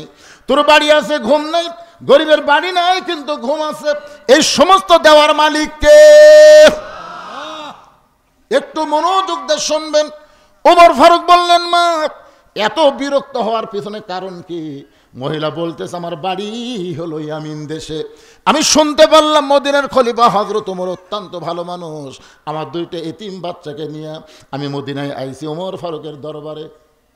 কিন্তু এত মানুষের ভিড়, ওমরের কাছে আমি যাবার পারলাম না। মনে করেছে আগামীকাল সকালবেলায় ওমর ফারুকের দরবারে আমার 2টা এতিম বাচ্চাকে নিয়ে আমি হাজির হব। এই মনে করে তাঁবু টাঙ্গাইয়া 2টা বাচ্চাকে বুকের মধ্যে নেমে ঘুমাবার চাই। পথিক রে, আমার 2টা বাচ্চার পেটে এত খিদা, ক্ষুধার জ্বালায় যখন বারবার কান্দের বলে মা খাবার দাও, আমি তখন 2টা বাচ্চাকে সান্ত্বনা দেওয়ার জন্যে পাতিলের মধ্যে পানি পাথর দিয়ে নিচে আগুন জ্বালায় বলতেছে বাবা গোস্ত সিদ্ধ হলেই তোমাদের খাবার দিব। আমি মনে করেছিলাম গোস্ত সিদ্ধ হলেই খাবার দিব। একথা বারবার শুনতে শুনতে আমার 2টা বাচ্চা এক সময় ঘুমিয়ে যাবে। যখন ওরা ঘুমিয়ে যাবে সকালবেলা ওমর ফারুকের দরবারে নিয়ে যাব। কিন্তু আমার 2টা বাচ্চার এত ক্ষুধা লাগছে গো পথিক, ওদের চোখে আর ঘুম ধরতেছে না। আমি মা হয়ে বুঝতে পারতেছি আগামীকাল সকাল পর্যন্ত আমার 2টা বাচ্চা হয়তো আর বাঁচবে না। ওমরের দরবারে আমার আর যাওয়া হবে না। ওমর ফারুক বললেন, মা তুমি আসল জায়গায় বিচার দিও না, মা তুমি আসল জায়গায় বিচার দিও না। এক দৌড়ে বাইতুল মালের দরজায় আসলাম, একটা খাবার বস্তা আমার মাথায় উঠে দে। আসলাম চাকর বলে, আমিরুল মুমিনিন কোথায় গভীর রাত্রে বস্তা নিয়ে যাওয়া লাগবে আমারে বলেন, আমি বস্তা মাথায় করে পৌঁছায় দেব। ওমর কান্দের আসলাম রে, একজনের পাপের বোঝা আর একজন মাথায় নিবে না, দে আমার মাথায় বস্তা উঠে দে। খাদ্যের বস্তা ওমর ফারুকের মাথায় আসলাম যখন উঠে দেয়, ওমর ফারুক বস্তা মাথায় নিয়ে এত জোরে দৌড় মারতেছে, পিছন দেখতে আসলাম জোড় হাত করে বলে, আমিরুল মুমিনিন এত জোরে দৌড় দিবেন না, আপনি বস্তা মাথায় নিয়ে পড়ে গেলে আপনার কষ্ট হবে। ওমর কান্দের আসলাম রে, সময় মতো যদি জায়গায় যাবার না পারি তাহলে জাহান্নামের আগুনকে আল্লাহ পুড়ে ফেলবে। আত্তাকুল্লাহ ওয়া কুনু মা'আস সাদিকিন। আল্লাহু আকবার। ওমর ফারুক তাবুর কাছে গিয়ে বললেন, মা তোমার দুইটা সন্তান কি এখনো জীবিত আছে? মা মেয়েটা বলতেছে, ফতিক রে এখন আমার সন্তান দুইটা জীবিত আছে। ওমর ফারুক বললেন, মা তাহলে রুটি আর হালুয়া তৈরি করো। মেয়েটা রুটি হালুয়া তৈরি করে যখন ওমর ফারুকের হাতে দেয়, ওমর ফারুক দুইটা বাচ্চাকে দুই উরাতের মধ্যে বসায়া রুটি ছিঁড়ে হালুয়া নিয়ে যখন মুখের মধ্যে দেয়, দুইটা বাচ্চা ওমর ফারুকের দিকে তাকায় থাকে, ওমরের গাল বেয়ে বেয়ে পানি পড়তেছে। দুইটা বাচ্চা চোখের পানি মুছে দিয়ে বলে, কে গো এই গভীর রাত্রে তুমি? কে গো? আমাদের বাবা না, আমরা এতিম, আমাদের বাবা নাই, তুমি বাবার দরদ দিয়ে কে গো? এই গভীর রাত্রে আমাদের মুখে খাবার দাও, আবার তোমার চোখ দিয়ে দর দর করে পানি পড়তেছে। ওমর ফারুক বলে, আল্লাহ এই অধমকে জাহান্নামের আগুন থেকে তুমি বাঁচায় দাও। মেয়েটা বলে, পথিক রে এই গভীর রাত্রে তুমি কোথা থেকে খাবার এনে আমার এতিম বাচ্চার মুখে তুলে দিয়ে জাহান্নামের আগুন থেকে বাঁচতে চাও? পথিক শোনো, উমর যদি মদিনার খলিফা না হইয়া আল্লাহ যদি তোমাকে মদিনার খলিফা বানাইতো, তাহলে মদিনা যেন আল্লাহর জান্নাত হয়ে যেত। লিল্লাহে তাকবীর। ওমর ফারুক বলেন, আমি রাতের অন্ধকারে মানুষের দুঃখ কষ্ট নিজের চোখে দেখি, তাদের দুঃখ লাঘব করার চেষ্টা করি, আর তুমি একটা হইয়া তুমি দরজা বন্ধ করে জানলা বন্ধ করে ঘুম পাড়ো। এই আরামের ঘুম তুমি কেমনে পাড়ো? তোমার কি জবাবদিহির কোনো খেয়াল নাই? তোমার কি হিসাব দেওয়ার কোনো চিন্তা নাই? সাইদি নামের কান্দার বলে, আমিরুল মুমিনিন আমি কখনোই মনে করিনি জনগণ আমার বিরুদ্ধে আপনাকে অভিযোগ করবে আর অভিযোগগুলো আপনার সামনে উপস্থাপন করা লাগবে, কিন্তু যখন করেই ফেলেছে, আমি কেন দরজা জানলা বন্ধ করে থাকি অবশ্যই আপনার কাছে বলবো, তবে শোনার পরে আপনি ধৈর্য ধারণ করতে পারবেন না। সুবহানাল্লাহ বলেন না কেন? শোনার পরে ধৈর্য ধারণ করতে পারবেন না। আত্তাকুল্লাহ ওয়া কুনু মা'আস সাদিকিন। এখন আপনারা আমাকে তুলে দিয়েছেন দেরি করে। না না শোনেন, আপনারা হয়তো এখন মনে করতেছেন যে তারিখ তো শেষ হয়ে গেল রে, যেই তারিখে বিজ্ঞাপন সেই তারিখ নাই, তো দোষ কি আমার? আমি এশার নামাজের আগে আসছি এখানে। কখন আসছি? এশার নামাজের আগে। তখন তুলে দিলেন কখন? 10:30টায়। আরে কয়টা পর্যন্ত সেটা তো বলতেছি না। এই যে ইট পিট করলেই তো বিপদ। ইস্পিস করবেন? এই যে মাঝে 2-4টা ছোট বাচ্চারা আছে, লাভ দেওয়াটা এই সিজার করো বাচ্চা করো। মা তো সিজার করছে, বাপ হয়ে আপনি সাইজ করে পারবেন না। আমি প্রত্যেকটা বাপকে বলছি, সিজার করা বাচ্চার প্রতি যদি বেশি খেয়াল না রাখো, ওই তোমার গোটা পরিবেশ নষ্ট করে দিবি। জোরে কোনো কথা ঠিক কিনা? এখনকার সিজার করা বাচ্চার 1 নম্বর কারণ হলো মোবাইল ছাড়া ভাত খায় না। দেখবেন যারকে বাড়িতে সিজার করা বাচ্চা, এরা মোবাইল ছাড়া কোনোদিন ভাত খাবি না। অস্থির, খালি দৌড়াদৌড়ি করে, লাফালাফি করে। আপনাদের মাঝে মাঝে আছে না নাই? যদি থাকে একটু সাইজ করে রাখেন বাবা। গভীর দুপুরবেলা হজরত আলীর কাছে ফাতেমা এসে কাঁদতেছে। আলী বলে, ফাতেমা কান্দো কেন? বলে, কান্দার কারণ হলো হাসান হোসেন না খেয়ে ঘুমাইছে। ওরা 2 ভাই চেতন পায়, কিন্তু খাবার বায়না ধরবি। আমি গোটা বাড়ি খুঁজা দেখি কোনো খাবার নেই। এই 2 জনকে যে চেতন পালে আমার বাপের কাছে পাঠাবো, আমার বাপের বাড়িতেও খাবার নেই। আলী বলতেছে আমি কি করব? বলে আপনার পকেটেও টাকা নেই। বলে বাড়িতেও খাবার নাই, শ্বশুরের বাড়িতেও নাই, আমার পকেটেও টাকা নেই, তাহলে করি কি? ফাতেমা বলে একটা কাম করেন, আমার অন্যটা আপনি দিলাম, এটা বিক্রি করে যা হয় তাড়াতাড়ি খাবার নিয়ে আসেন।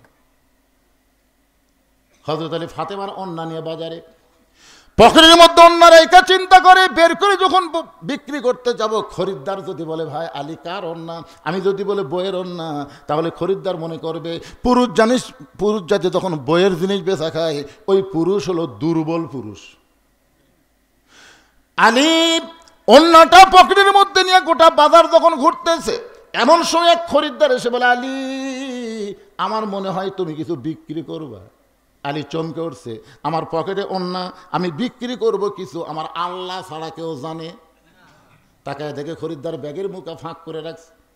হযরত আলী পকেট থেকে অন্য বের করে যখন ব্যাগের মধ্যে দেয়, ওই খরিদ্দার একটা বারো অন্যার দিকে না তাকাইয়া ব্যাগের মুখটা ধরে আলীর হাতে 6টা দিরহাম দিয়ে যখন বিদায় নেয়, আলী 6টা দিরহাম নিয়ে এক দৌড়ে খাবার দোকানে, ভাই আমার হাসান হোসেন ক্ষুধার জ্বালায় ঘুমিয়ে গেছে, সে এত পাইলি খাবার চাবে, তাড়াতাড়ি খাবার দাও। 6টা দিরহামের এক টুকরা খাবার দোকানদার যখন হযরত আলীর দিকে দেয়, হযরত আলী 6টা দিরহাম দিয়ে যখন টোপলা নিবে, এমন সময় ফকির এসে বলে আলী রে আজকে 3 দিন হলে আমার বাড়িতে কোনো খাবার নাই, যদি পারো আল্লাহর রাস্তে আমাকে একটু সাহায্য করো। আলীর মনের মধ্যে চিন্তা হয় 6টা দিরহাম দিয়ে খাবার টোপলা নিব, এমন সময় ফকির, আমি ফকিরকে বলবো মাফ করো। এমন সময় কোরআন বলে আম্মা সাইলা ফালা তানহার, আলী আল্লাহর কোরআনকে দাম দিতে ফকিরকে একটা দিরহাম দিবে, 5 দিরহামের খাবার নিবে। এমন সময় কোরআন বলতেছে ওমা তুনফিকু মিন শাইইন ফি সাবিলিল্লাহি ওয়াফা ইলাইকুম ওয়া আনতুম লা তুযলামুন। আল্লাহু আকবার। আলী একটা দিরহাম ফকিরকে দিলে আল্লাহ তোকে ফিরাই দিবে 10টা, 2টা দিরহাম দিলে 20টা, আর 6টা দিরহাম যদি দান করিস রে আলী, আল্লাহ তোকে দুনিয়াতে 60 দিরহাম দেবে। আল্লাহর কোরআনকে দাম দিয়ে হযরত আলী ফকিরকে যখন 6টা দিরহাম দিল, ফকির চোখের পানি মুছে হাসতে হাসতে চলে গেল। আলী কই কে রে, আমার সাথে কি অভিনয় করলো নাকি? ফকির হাসতে হাসতে যখন চলে যায়, হযরত আলী বাজারের মধ্যে ঘুরতেছে, এমন সময় এক উটওয়ালা বলে আলী ভাই ওয়াজাতে বাজারে ঘোরা জায়েজ নাই, এই উটটাকে কিনবা নাকি? আলী বলতেছে 1টা টাকাও নাই, কেমনে কিনবো? বলে 100 টাকা বাকিতে উটটা কিনেন, বিক্রি করে আপনি টাকা দিবেন। আলী 100 টাকা বাকিতে উটটা কিনে যেই মাত্র বাজারে বিক্রি করতে গেছে, এক খরিদ্দার বলে আলী ভাই আপনার মতন আলেম মানুষ এই কাম করা বেশিক্ষণ জায়েজ নাই, দাম কত নেবেন? বলে তুমি কত বলতে পারো? বলে 160 দিরহাম দিয়ে দিলাম। উটওয়ালার 100 দিরহাম ফেরত দিয়ে বাকি 60টা দিরহাম দা দোকানে গিয়ে বললেন ভাইজান খবর কি? 2 বস্তা খাবার প্যাকেট করে দাও। 2 বস্তা প্যাকেট করার পরে বললেন দাম কত? বলে 60টা দিরহাম দিলেই চলবে। হযরত আলী 60টা দিরহাম দিয়ে 2 বস্তা খাবার কান্দে নিয়ে যেই মাত্র ফাতেমার ঘরের দরজায়, ফাতেমা ঘরের দরজা খিল দিলেন। আলী বলতে তো ফাতেমা দরজা ভিজাই ছিল, কিন্তু আমার বস্তা দেখে তুমি দরজা খিল দিলে, কারণ কি? ফাতেমা বলে স্বামী গো, অন্য বিক্রি করার টাকা দিয়ে বড় জোর 1 টোপলা খাবার হবে, আপনি 2 বস্তা খাবার কোথায় পাইলেন? যতক্ষণ না বলবেন ততক্ষণ আমি দরজা খুলবো না। আলী বলতেছে ফাতেমা আগে দরজা খোলো তারপরে বলবো। ফাতেমা বলতেছে আগে বলেন তারপরে খুলবো। আপনি কি মনে করেছেন আমার হাসান হোসেন দরকার না খাইয়া মারা যাবে, কিন্তু হারাম কোনো খাবার আমার সন্তানদের পেটে আমি ঢুকতে দিব না।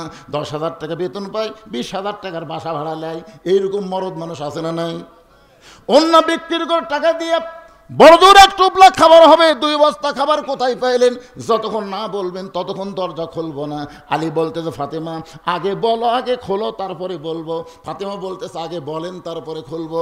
এমন সময় আল্লাহর কোরআন বলে আর রিজালু কাওয়ামুনা আলান নিসা, পুরুষ সবসময় নারীদের উপরে থাকবে। আলী রে ফাতেমা যদি দরজা না খোলে খবরদার 2 বস্তার খবর বলবা না। জোরে কান সুবহানাল্লাহ। ফাতেমা যখন দরজা খোলে নাই, আলী তখন রাগ করে 2 বস্তা নিয়ে নবীর দরবারে, নবী তখন বসেছিলেন, দৌড়ে এসে আলীর কপালে একটা চুমা দিয়ে বলেন আলী ব্যবসা তো ভালোই হলো। 2 বস্তা নামাই নিয়ে আলীর মুখের দিকে নবী তাকায় দেখে আলী খুব রাগ করে আছে। রাসূল বলে আলী আমি তোমার কপালে চুমা দিলাম, তোমার কাঁধ থেকে 2 বস্তা নামাই নিলাম, এরপরেও তোমার মুখটা ভার কেন? আলী বলতে যে হুজুর আপনি বাপ ভালো, কিন্তু আপনার মেয়ে নবী কয় আলী কি কইলি, কি কইলি? কয় এখনো কইনি তো। রাসূল বলে আলী রে, আমার মেয়ের ব্যাপারে খবরদার, তুই চিনিস আমার মেয়ে চিনিস? সুবহানাল্লাহ বলেন না কেন? আমার মেয়ে ফাতেমারে তুই চিনিস? আলী যদি ফাতেমা দরজা খুলতো তাহলে বলো তো আলী তুমি কি আমার কাছে আসতে? আলী বলে হুজুর ফাতেমা দরজা খুলে আসবো কেন? নবী বলে আলী রে, ফাতেমা দরজা না খোলার কারণেই তুমি তো আমার কাছে আসলা। তুমি কি বলতে পারো আলী ফাতেমার ওন্না কে কিনেছে? আলী তুমি কি বলতে পারো কোন ফকির তোমার কাছে ভিক্ষা চাইছে? আলী রে তুমি কি বলতে পারো কে তোমার কাছে উট বিক্রি করলো বাকিতে? আলী কোন খরিদ্দার তোমার কাছে উট কিনে নিল? তুমি কি বলতে পারো? আলী বলতেছি ইয়া রাসূলুল্লাহ আমি কিছুই জানি না। রাসূল বললেন এই জন্যই তো আমার কাছে, এই জন্যই তো আমার কাছে রে পাগল। কে ওন্না কিনলো? ফাতেমার ওন্না তুমি শুনবা না? আলী বলে শুনবো হুজুর। কে তোমার কাছে ভিক্ষা নিল? এই ফকির কে তুমি শুনবা না? শুনবো হুজুর। কে তোমার কাছে উট বিক্রি করলো? তুমি তাকে চিনবা না? চিনবো হুজুর। কে তোমার কাছ থেকে উট কিনে নিল? তুমি জানবা না? জানবো হুজুর। তো বসো, বসো। জানার জন্য হযরত আলী বসে গেলেন। নবী এখন এই চারটা বিষয় বলবেন। আলী যদি বসে শুনবার পারে আপনারা শুনবেন না? দ্বিতীয় বক্তাতে এই কায়দাই করছে, দ্বিতীয় বক্তা এই কায়দা করি, আমি তো একই কায়দাই করলাম। আমার ওয়াজ আদায় বেশি সময় না, গত বছর আপনারা দিয়েছেন এবারও দিবেন। খালি 100টা কোরআন শরীফ দিলি আদায় শেষ। এই হাজার হাজার মানুষের মধ্যে 100টা কোরআন, একটা কোরআন শরীফ মাত্র 500 টাকা। যাদের বাপ মা কবরে গেছে আপনি 500টা টাকা দিবেন, আপনার বাপ মা কবরে একটা কোরআন দানের সব পাবে। যদি বাপ মা বেঁচে থাকে আল্লাহ বাপ মার হায়াত বাড়ায় দিবে। আর যদি আপনার নিজের জন্য দান করেন আল্লাহ কোরআনের সব আমল নামে দিবে। এই মাদ্রাসায় সর্বসাকুলের ছাত্র কয়জন? এই মাদ্রাসায় 50টা, কমপক্ষে 50টা কোরআন দেওয়াই লাগবে ভাই। প্রত্যেকটা বাচ্চার হাতে একটা করে কোরআন, মাত্র 500 টাকা। আপনাদের নাই? একটা মানুষ জানান না কেন, এর লগত কোরআন বেচা কিন্তু বাকিতে আগে হবি না, শেষে না হলে বাকি। বাবা ওই যে টাকা তুলছে রে, 100টা কোনো ব্যাপার নেই, যে হারে টাকা বের করতেছে।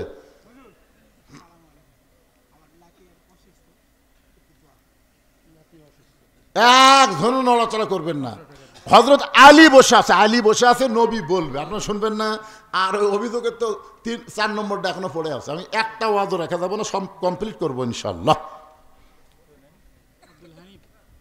আব্দুল হানিফ, তাহলে কয়টা হলো? মাশাল্লাহ। আব্দুল হানিফ কোরআন শরীফ বাবদ 500, আর একজনের নাতি অসুস্থ, কোরআন শরীফ বাবদ 500। আল্লাহ নাতিকে সুস্থ করে দাও, আব্দুল হানিফের দানকে কবুল করো। আর একজন আল্লাহর বান্দা কোরআন শরীফ বাবদ 500 টাকা দান করছে, আল্লাহ কবুল করেন। সবাই শরীক হন বাজান, সবাই শরীক হন। এই যারা দিবেন না তারা 10 টাকা 20 টাকা দিবেন, আগে উঠেন কেন?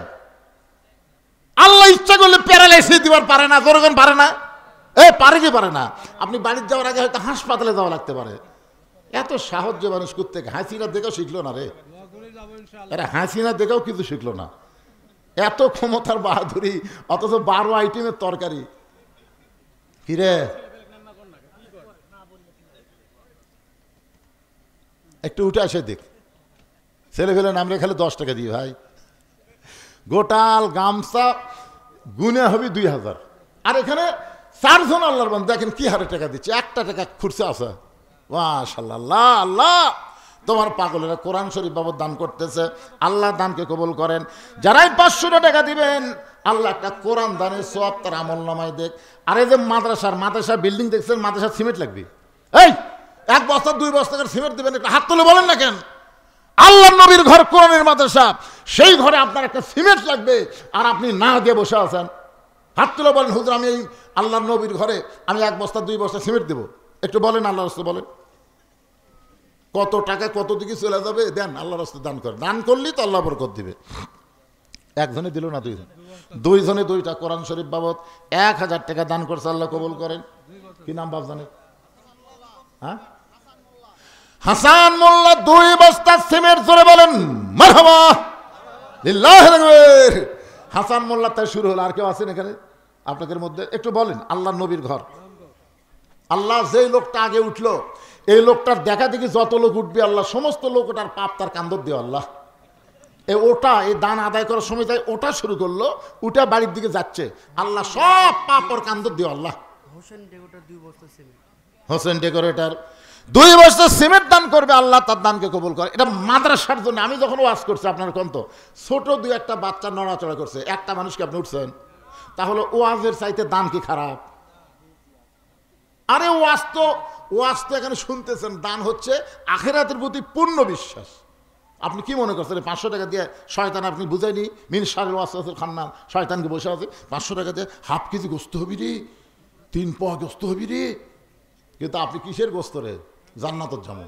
এই পকেট থেকে 500 টাকা বাইর করে দিয়েছেন, আজকের পরীক্ষায় গোল্ডেন এ প্লাস পাচ্ছেন। ভাই টাকা পয়সা হাতের ময়লা আছে, কাল নাই। রবিউল আলম সাপাই নবাবগঞ্জ থেকে 500 টাকা দান করলো কোরআন শরীফ বাবদ, আল্লাহ দানকে কবুল করেন। মুক্তার হোসেন 2টা কোরআন শরীফ বাবদ 1000 টাকা দান করছে, মুক্তার হোসেনের দানকে আল্লাহ আপনি কবুল করেন। জোরে বলে আমিন। খুব ফোর্সে আদায় করা লাগবে, কারণ বেশি লম্বা সময় দেওয়া যাবে না। ডেজি আক্তারকে ডেজি আক্তার চিনেন আপনারা? কে ডেজি আক্তার? ডেজি আক্তারের স্বামীর নাম নাই, বাপের নাম নাই, কি পাওয়া যাবে? আচ্ছা, ডেজি আক্তার 2000 টাকা দান করছে। আরজিনা একজন মা আমার 1000 টাকা দান করছে। ডেজি আরজিনের দানকে আল্লাহ আপনি কবুল করেন। জোরে বলে আল্লাহুম্মা আমিন। আমার মায়েদের কাছে বিশ্বস্ত লোক পাঠান তো, বিশ্বস্ত। টাকা তুলে যান তেজত দেয়, তুলে যান হিরোইন খাওয়ার জন্য আরেকদিকে যান না যায়। এদের মায়েদের কাছে বিশ্বস্ত বাচ্চাদের পাঠান, ওরা নিয়ে আসবে। মায়েরা বাপ মা কবরে গেছে, মা সে বাপ মা রোহের মাগফিরাতে 1 টাকার কোরআন শরীফ দেন। মা যদি নগদ না পারেন আপনার বাকি লিখে দেন। আপনারাও যদি কোরআন শরীফ বাবদ নগদ টাকা না থাকে বাকি লেখা, কিন্তু 2টা কোরআন দিবেন, বাপের জন্য একটা, মায়ের জন্য। হাত তোলেন। পৃথিবীর শ্রেষ্ঠ দান নবীর মাদ্রাসায় কোরআন দান করে। ইয়ার কি করতেছেন? সবচাইতে উত্তম দান হলো কোরআন। রুবেল 7 গ্রাম 2 বস্তা সিমেন্ট দান করবে, আল্লাহ রুবেলের দানকে আল্লাহ আপনি কবুল করেন। আল্লাহুম্মা আমিন। কে দিবে? ও সিমেন্ট না, এই 2 কোরআন শরীফ দেন, বাজার থেকে কিনে আনো না বাজান। রুবেল কোনটা রুবেল? 2 কোরআন মানে 1000 টাকা দেয়, বোঝেন? তুমি আবার বাজার থেকে কিনে আনো 2 কোরআন দিবে, তা হবে না। হ্যাঁ, 2টা কোরআন বাবদ ওখানে লাগো, 2 কোরআন শরীফ বাবদ 1000 টাকা রুবেল দান করবে। আল্লাহ রুবেলের দানকে আল্লাহ আপনি কবুল করেন। আল্লাহুম্মা আমিন।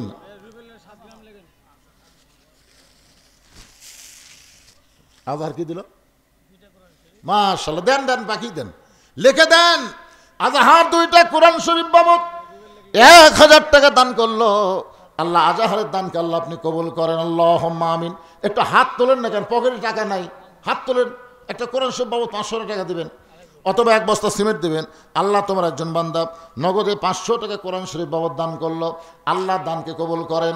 আল্লাহ নেক নিয়ত নেক আশা পরাক। আল্লাহুম্মা আমিন। সবাই একটু জিকির করেন, লা ইলাহা ইল্লাল্লাহ। জোরে লা ইলাহা। মহব্বত আল্লাহর জিকির করতে কোনো কৃপণতা নাই, কোনো অলসতা নাই।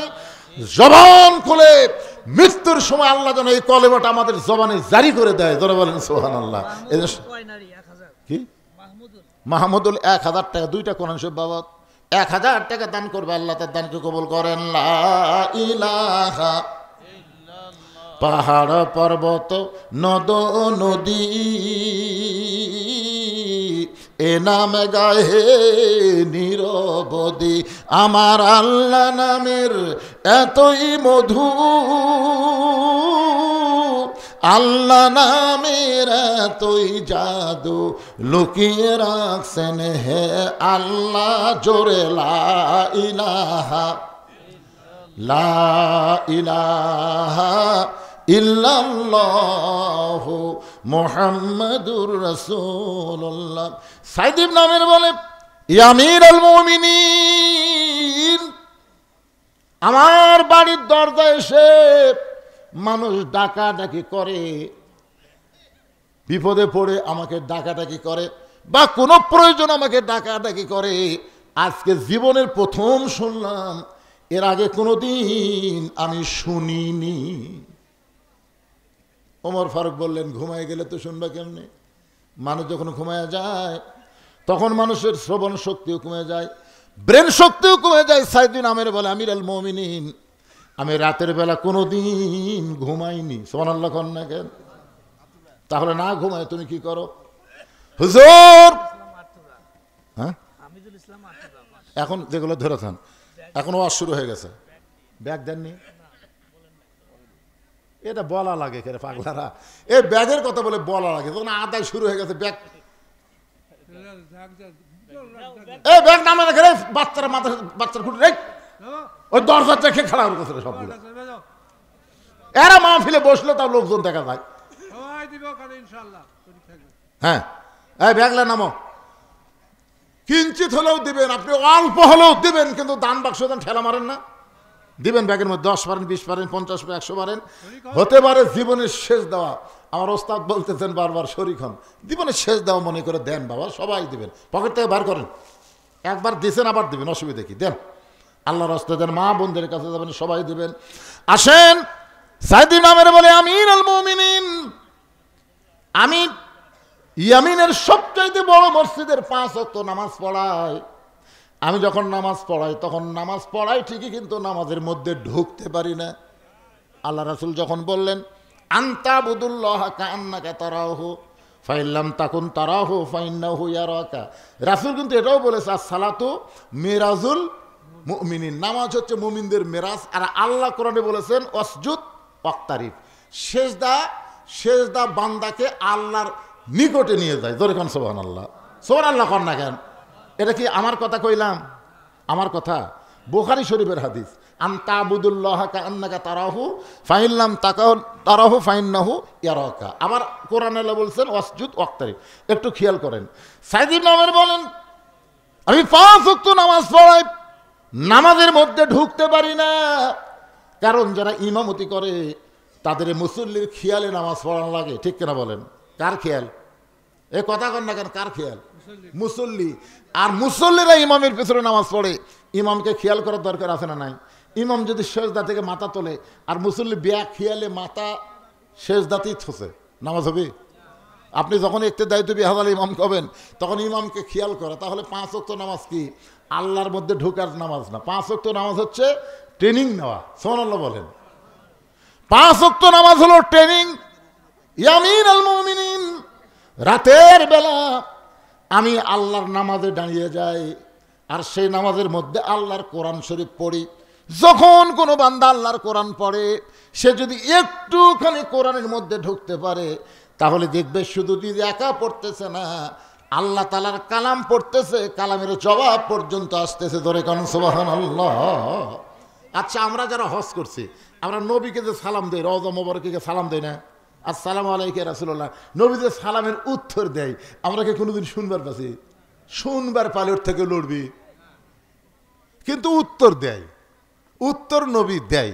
তো আপনি যখন কোরআন পড়েন, আল্লাহ কিন্তু আপনার সাথে কোরআন পড়ার জবাব দেয়, কিন্তু আমরা তো শুনবার পাই না, সে কানও আমাকে নেই, সে পড়ার সাইজও ভালো না। সাইদ ইবনে আমের বলেন আল্লাহর নামাজ আর কোরআন তেলাওয়াত এমন এক জায়গায় আমারে পৌঁছা দেয়, দুনিয়াতে কোনো মানুষ আমার দরজায় ডাকতেছে কিনা ওই জিনিসটা কোনোদিন আমি খেয়াল করতে পারি নাই। ওমর ফারুক 2টা হাত বাড়ায় দেয়, আয়রে সাইদাই, আমি রাতের অন্ধকারে মানুষের দুঃখ কষ্ট দেখার জন্যে রাস্তায় রাস্তায় ঘুরি, আর আমার সাইদ নামাজের মাধ্যমে আল্লাহর আরশে ঘুর ঘুর করে। জোরে কান সুবহানাল্লাহ। বাজান গো, ইয়া আইয়ুহাল্লাযীনা আমানু তাকুল্লাহা ওয়া কুনু মা'আস সাদিকিন। আপনারা বলেন তো, এতক্ষণ পর্যন্ত যে আলোচনা করলাম, এই আলোচনাটা অবশ্যই সত্যবাদী কোরআনের দলের আলোচনা। আমাদের সবাইকে যদি আল্লাহর ভয় কলিজার মধ্যে রাখতে চায়, তাহলে সত্যবাদীদের সাথী হওয়ার দরকার আছে না নাই? রাসূল বলে আলী, ফাতেমা পর্দানিশী, এটা আল্লাহ জানে। পৃথিবীর সবচেয়ে বেশি পর্দা যে নারী করেছে তার নাম হলো ফাতেমা। ধরে কোন তার নাম কি? এ মায়েরা যারা পর্দা আছেন একটু মনোযোগ দিয়ে শোনেন। রাসূল বলে আলী, আমার মেয়ে ফাতেমা পর্দানিশী, আর ফাতেমার অন্য দুনিয়ার কোনো মানুষ কিনুক এটা আল্লাহ পছন্দ করে না, কারণ পর্দানিশীকে আল্লাহ এত ভালোবাসে, একজন ফেরেশতাকে মানুষরূপী খরিদ্দার বানায়া 6টা দিরহাম দিয়া ওই ওন্নাটা কিনে আমার আল্লাহ জান্নাতের মধ্যে রাইখা দিয়েছে। কারণ পর্দা নিশির ওন্না দুনিয়ার কোনো মানুষ কিনুক, এটাকে আল্লাহ চায়? যখন আল্লাহ চায়। আলিফ, তুমি তোমার সন্তানের কথা খেয়াল করতে পারলে না, তুমি আল্লাহর কোরআনকে খেয়াল করলে। তোমার এই ঈমানটা পরীক্ষা হলো আল্লাহর কাছে। ওই ফেরেশতা যখন 6টা দিরহাম দিয়ে ওন্নাটা নিয়ে যায়, আল্লাহ জান্নাতের মধ্যে ওন্না রেখেই ফেরেশতাকে ডাক দেয়, ফেরেশতা শোন। বলে আল্লাহ কি? যে 6টা দিরহাম দিলাম ফেরত নিয়ে আয়। ফেরেশতাকে আল্লাহ 6টা দিরহাম দিয়ে হাসান হোসেনের জন্য খাবার কিনবে, আর আপনি সেই 6টা দিরহাম ফেরত নেবেন। আল্লাহ বলে ফেরেশতা, আমার আলী কোরআনকে বেশি ভালোবাসে না তার সন্তানকে বেশি ভালোবাসে? আজকে গোল্ডেন A+ পাওয়ার পরীক্ষা হবে। জোরে কান সুবহানাল্লাহ। নবী বলে আলী রে, তুমি যখন 6টা দিরহাম দিয়া হাসান হোসেনের জন্য খাবার কিনতেছ, তোমার হাসান হোসেন ঘুমের মধ্যে আছে, ঘুম থেকে চেতন পাইলে খাবার চাবে। তুমি 6টা দিরহাম নিয়ে যখন খাবার কিনবা, এমন সময় আল্লাহ তাআলা ওই ফেরেশতাকে ফকির বানায় তোমার কাছে পাঠায় দিল। ফেরেশতা যখন ফকির হয়ে তোমার কাছে সাহায্য চায়, এক সময় তোমার বড় রাগ হলো, তুমি মনে করলে কিছু একটা বলবো, হয়তো মাফ করার কথা বলবা, কিন্তু আল্লাহর কোরআনকে যখন তোমার সামনে তুলে ধরা হলো, অনুনাজ্জিলু মিনাল কুরআনি মা হুয়া শিফাউ ওয়া রাহমাতুল লিল মুমিনিন আম্মা সাইলা ফালা তানহার। তুমি কোরআনকে দাম দিয়ে তুমি ফকিরকে 1টা দিরহাম দান করতে চাইলা, কিন্তু যখন কোরআন বলল মা তুনফিকু মিন শাইইন ফি সাবিলিল্লাহি ওয়াফা ইলাইকুম, আলী রে তুমি যদি 1টা দিরহাম দাও আল্লাহ নেবে না, ওয়াফা ইলাইকুম তোমাকে ফেরত দেবে 10। আলী তুমি আল্লাহর কোরআনকে বিশ্বাস করে 6টা দিরহাম দিয়ে 7টা দিরহাম পাওয়ার আশায় যখন ফকিরকে দিয়ে দিলা, ফকির 6টা দিরহাম যখন আল্লাহকে দেয়, আল্লাহ বলে ফেরেশতা খবর কি? বলে আর নেওয়া হলো না। আলী আর হাসান হোসেনের জন্য খাবার নিবার পারলো না। আল্লাহ বলে ফেরেশতা রে, যা যা, আলীর মনের খবর জানিস না? আলী দান করার সঙ্গে সঙ্গে 10 দিরহাম ফেরত পাওয়ার আশায় দান করেছে। যারে ফেরেশতা যা, আলীকে একটা উট বিক্রি করে, বাকিতে 100 দিরহাম। ওই ফেরেশতা উটওয়ালা হয়ে তোমার কাছে 100 দিরহামে উটটা বিক্রি করলো। উটটা বাকিতে বিক্রি করে তুমি যেই মাত্র বাজারে গেলে, ওই ফেরেশতাকে আল্লাহ তাআলা 160 দিরহাম দিয়া তোমার কাছে উটটা কিনে তুমি 100 দিরহাম তাকে ফেরত দিয়া ওই 60টা দিরহাম দিয়া 2 বস্তা খাবার কিনলা। এখান থেকে প্রমাণ হয়ে গেল দুনিয়াতেও আপনারা পাবেন 10 গুণ। যারাই দান করলেন বিশ্বাস করেন, বিশ্বাসে মিলাই বস্তু তর্কে বহুদূর। হয়তো ভাববেন হুজুর আমি পকেট থেকে 500 দিলাম, তাহলে 10 গুণ হলে তো কত পাওয়া যাচ্ছে? 5 ও 10 দিয়ে গুণ করলে কত হয়? 50, 5000। 5000 তো 5000 তো পেলাম না। আল্লাহ তাই পাগলা, তুই খালি 5000 টাকাই দেখলি, তোর আগামীকাল বিশাল একটা অ্যাক্সিডেন্ট আছে, তুই তো জানিস না রে পাগলা। তুই তো রাস্তার মধ্যে সেই হিসাবে চলিস, তোর খেয়াল কে করে দেয়? আমি আল্লাহ তো খেয়াল করে দিই। অ্যাক্সিডেন্টের হাত থেকে সদকা তো তারুদ্দুল বালা। এই দানের কারণে যত প্রকার বালা বিপদ আছে সব বিপদ থেকে আমি আল্লাহ তোকে বাঁচাই দেবো। তোর 5000 না 50,000 টাকার কাম হবে। কথা কর না কেন? বিপদ আপদ মুসিবত আমাকে সামনে আসে না নাই? পদে পদে আছে। এ যারা দান সদকা করে তাদের বিপদ হয় না। যখন আমি পড়তাম হুজুর আমার ওস্তাদ, আমার বাপ সবসময় বলতো কি করে খাবি। এখন যারা আমাকে দাওয়াত দিবার যায়, আপনাকে হাবিব সাহেব 2 বার গেছে, ওখানে প্রায় 235 শতক জায়গার উপর মসজিদ, মাদ্রাসা, এতিমখানা। এবার আবার আল্লাহ সাইদ হুজুরের নামে কনফারেন্স হল তৈরি করা হলো। এই সমস্ত টাকা হলো আপনারা ওয়াজের পরে আমাকে যা দেন, এই টাকা দিয়ে এগুলো কাজ করি। পৃথিবীর কারো কাছে 1 টাকা দান সদকা চাওয়া হয় না। দান মুক্ত প্রতিষ্ঠান করা হয়েছে। এটা বলার পিছনে কারণ হলো যে আমার উপরে বহু বিপদ আপদ মুসিবত আসতেছিল এই 15.5 বছরে। কিন্তু এই যে মাদ্রাসার যখন একবার আমার অ্যাক্সিডেন্ট হলো, শোনেন, এটা গত বছর আপনার অ্যাক্সিডেন্ট হলো না, আমার গাড়ি 2 জায়গা থেকে মারছে। একেবারে মারছে সামনের দিক থেকে ট্রাক, পিছন দিক থেকে বাস, মুড়ির টিন পর্যন্ত একটা দরজাত মারে দিতে আমি ওটি শুয়ে আসলাম। গাড়ি দুমড়ে গেল। গাড়ির চেহারা দেখে কেউ বলবে না যে হুজুর বাসে আছে, কিন্তু বাসে থাকার কারণ হলো সেদিন অ্যাক্সিডেন্ট হলো কয় তারিখে? 1 তারিখে, 2 তারিখে আমার বেতন দেওয়ার দিন। হ্যাঁ, প্রত্যেক মাসের 2 তারিখে বাবুরসির বেতন, কর্মচারীর বেতন, হাফেজের বেতন, মুফতির বেতন, মুহাদ্দিসের বেতন, হাফেজ সাহেব সবগুলোর বেতন দিই আমি 2 তারিখে। এক্সিডেন্ট হয়েছে 1 তারিখে। আল্লাহ কয়েক যদি 1 তারিখে মারি তোর কি বেতনকে দিবে? আল্লাহ দেখলে একটা মারা চলবি না। আবার আল্লাহ মারতেছে না, আপনাদের কাছ থেকে 5,000 10,000 টাকা নিয়ে থুছি, ওয়াজ না করে আল্লাহ যদি মারে এই টাকা পরিশোধ করবি কে? এই জন্য আল্লাহ সারা দিয়ে খেয়াল করে বলতেছি, টাকা তখন আমার প্রতি খরচ করতেছে, আমার মসজিদ বানা দিয়েছে, নবীর মাদ্রাসা বানা দিয়েছে, আল্লাহর ওলির নামে কনফারেন্স হল তৈরি করলো, বাচ্চাদের জন্য খাওয়ার ব্যবস্থা, শিক্ষকের বেতনের ব্যবস্থা। এক তাড়াতাড়ি মারার দরকার নেই। বহু বিপদ ভাই, পুলিশের সামনে দিয়ে আমার গাড়ি গেছে, পুলিশ বলছে শুধু গাড়ি খুঁজতেছে, আমি চলে গেছি। তখন বুঝেছি এগুলো দান সদকার মধ্যে লাভ আছে না নাই? কতক্ষণ ভাই রে আছে। আজকে যারা দান করতেছেন অন্তত বিশ্বাস করেন 1 মাসের মধ্যে আপনাকে ডাক্তারের কাছে যাওয়া লাগবে না। আল্লাহ যা দান করার কারণে তোর রোগ ভালো করে দিলাম, পারে কে পারে না, দরকার পারে কে পারে না। এই জন্য এই মাদ্রাসার দিকে খেয়াল করবেন, যতদিন কোরআনের বিজয় না হবে ততদিন পর্যন্ত এই মাদ্রাসা আপনাদের হাতত থাকলো। আপনার দান করে, সদকা করে, তারপরে হিতাকাঙ্ক্ষী সব কিছু করে মাদ্রাসা দেখানো করবেন। যেদিন কোরআনের বিজয় হবে সেই দিন মৌলানারা খালি মোসর তাও দিবি, দরকার কথা ঠিক কিনা। ওই প্রাইমারির আকডুম বাকডুম সব পানির ফেলে দিয়ে জালিকাল কিতাবুল আরাই বাফি হুদাল্লিল মুত্তাকিন চালু হবে। খায়রুকুম মান তাআল্লামাল কোরআন ওয়া আল্লামা। ওই ব্যক্তির চাইতে সম্মানী জ্ঞানী কেউ নেই যে কোরআন শিখেছে, অবকে কোরআনের শিক্ষা দেয়। এইরকম সমাজ যেন বাংলার আকাশে আল্লাহ আমাদের দেখার তৌফিক দেয়। জোরে বলে আল্লাহুম্মা আমিন। আল্লাহ কবুল করুক। হুজুর আপনি একটু দোয়া করেন। হ্যাঁ, আল্লাহুম্মা সাল্লি আলা মুহাম্মদ, আল্লাহুম্মা বারিক আলা মুহাম্মদ। আস্তাগফিরুল্লাহ, আস্তাগফিরুল্লাহ, আস্তাগফিরুল্লাহ, আস্তাগফিরুল্লাহ। আল্লাহুম্মা আমিন। আয় আল্লাহ তাআলা, অনেক রাত হয়ে গেল, রাত 12:30 বেজে গেছে। আল্লাহ তোমার বান্দারা আরামের বাড়ি ঘুমকে বাদ দিয়া কোরআন হাদিসের মহব্বত কলিজার মধ্যে নিয়ে এই জান্নাতের বাগানে বসে বসে কোরআন হাদিসের আলোচনা শোনার শেষে আমি গুনাহগারের সঙ্গে রহমতের দরজায় ফকির হয়ে দোকানা হাত তুলেছে।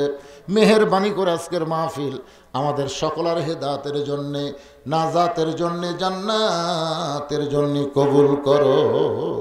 এই মাহফিলের শুরু থেকে শেষ পর্যন্ত যত আলোচনা হয়েছে আল্লাহ, এর মধ্যে যদি ত্রুটি হয়, ভুল হয়, মাফ করে দাও। এর যা হাদিয়া মঞ্জুর করো। সোনার মদিনায় নবী পাকের রওজা মোবারকে আল্লাহ কবুল করে নাও। তামাম আম্বিয়ায়ে কেরাম, আসহাবে কেরাম, তাবিনী কেরাম, তাবা তাবিনী কেরাম, তামাম পৃথিবীর মাটির নিচে যত মুমিন মুমিনাত শুয়ে আছে আল্লাহ, সকলের আরওয়াহ পরে হাদিয়া কবুল করো। আল্লাহ আমরা যারা হাত তুলেছি করে মায়ের কবরটাকে জান্নাতের টুকরা বানিয়ে দাও। বাবার বাড়িঘর সবই আছে, এতিম হয়ে বাবা আমাদের যাদের কবরে চলে গেছে আল্লাহ মেহেরবানি করে বাবার কবর জান্নাতের টুকরা বানিয়ে দাও। আমাদের দাদা দাদি, নানা নানি, আত্মীয় স্বজন, শ্বশুর শাশুড়ির কবরকে জান্নাতের টুকরা কবুল করো। আল্লাহ এই মাদ্রাসাকে কিয়ামত পর্যন্ত কবুল করো। মাবুদ আমি গুনাহগার বলে হাত ফিরে দিও না। আমার ডান পাশে আমার ওস্তাদ 2 হাত তুলেছে আল্লাহ, তার হাতের দিকে তাকায় আজকের মাহফিলকে কবুল করো। আল্লাহ অনেক আলেম হাফেজ হাজি সাহেব হাত তুলেছে, মুরব্বী হাত তুলেছে, যুবক হাত তুলেছে, আমার মা বোনেরাও হাত তুলেছে। আল্লাহ যার 2 হাত পছন্দ হয় সেই 2 হাতের ওসিলায় আজকের মাহফিলকে কবুল করো। এই মাদ্রাসাকে কবুল করো, মসজিদকে কবুল করো। আল্লাহ মাদ্রাসার হিতাকাঙ্ক্ষী, মাদ্রাসার সভাপতি, মাদ্রাসার সহসভাপতি, মাদ্রাসার সেক্রেটারি, মাদ্রাসার ক্যাশিয়ার, এই মাদ্রাসার প্রতিষ্ঠা লগ্ন থেকে যারা ছিল এখন যারা নাই, কবরকে জান্নাত বানাও। আল্লাহ যারা আছে তাদের প্রতি রহমত বরকতের দরজা খুলে দাও। আল্লাহ যে 3টা ছেলের মাথায় পাগড়ি পরানো হলো হক্কানে হাফেজ আলেম হিসেবে কবুল করো। আল্লাহ মাদ্রাসার মোহতামিম অত্যন্ত নরম ছেলে। আল্লাহ মাদ্রাসার ওস্তাদ, মাদ্রাসার তালবে ইলম, আল্লাহ সকলকে কবুল করে নাও। আল্লাহ আল্লাহ এই মাদ্রাসার প্রতি অত্র এলাকার সমস্ত মানুষকে দরদি হয়ে হিতাকাঙ্ক্ষী হিসেবে কবুল করে নাও। আল্লাহ সবসময় মাদ্রাসার প্রতি তাদের মনটা লটকে দিও। আল্লাহ মাদ্রাসা নবীর ঘর, এই ঘরকে যারা ভালোবাসে কঠিন মুসিবতে এই ঘরের উসিলায় তাদেরকে জান্নাতের ব্যবস্থা করে দিও। আল্লাহ গোটা পৃথিবীর মুসলমানকে আল্লাহ তুমি হেফাজত করো। আল্লাহ আজকের মাহফিলের সম্মানিত সভাপতিকে আল্লাহ তুমি কবুল করো। আল্লাহ কে কোন নিয়তে হাত তুলেছে আল্লাহ সকলের নেক নিয়ত নেক আশাকে আল্লাহ তুমি কবুল করো। আমার মা বোনদের পর্দানিশা আবেদা সালেহা ফাতেমার চরিত্র দান করে দাও আল্লাহ। আমি অসুস্থ, আমার মতো অসুস্থ অবস্থায় যারা হাত তুলেছে সবাইকে সুস্থতার নিয়ামত আল্লাহ দান করে দাও। আল্লাহ আমার বাংলাদেশকে তুমি কবুল করো কোরআনের জন্যে, বাংলাদেশকে কবুল করো আল্লাহ আলেম ওলামার জন্য আল্লাহ মেহেরবানি করে কবুল করো।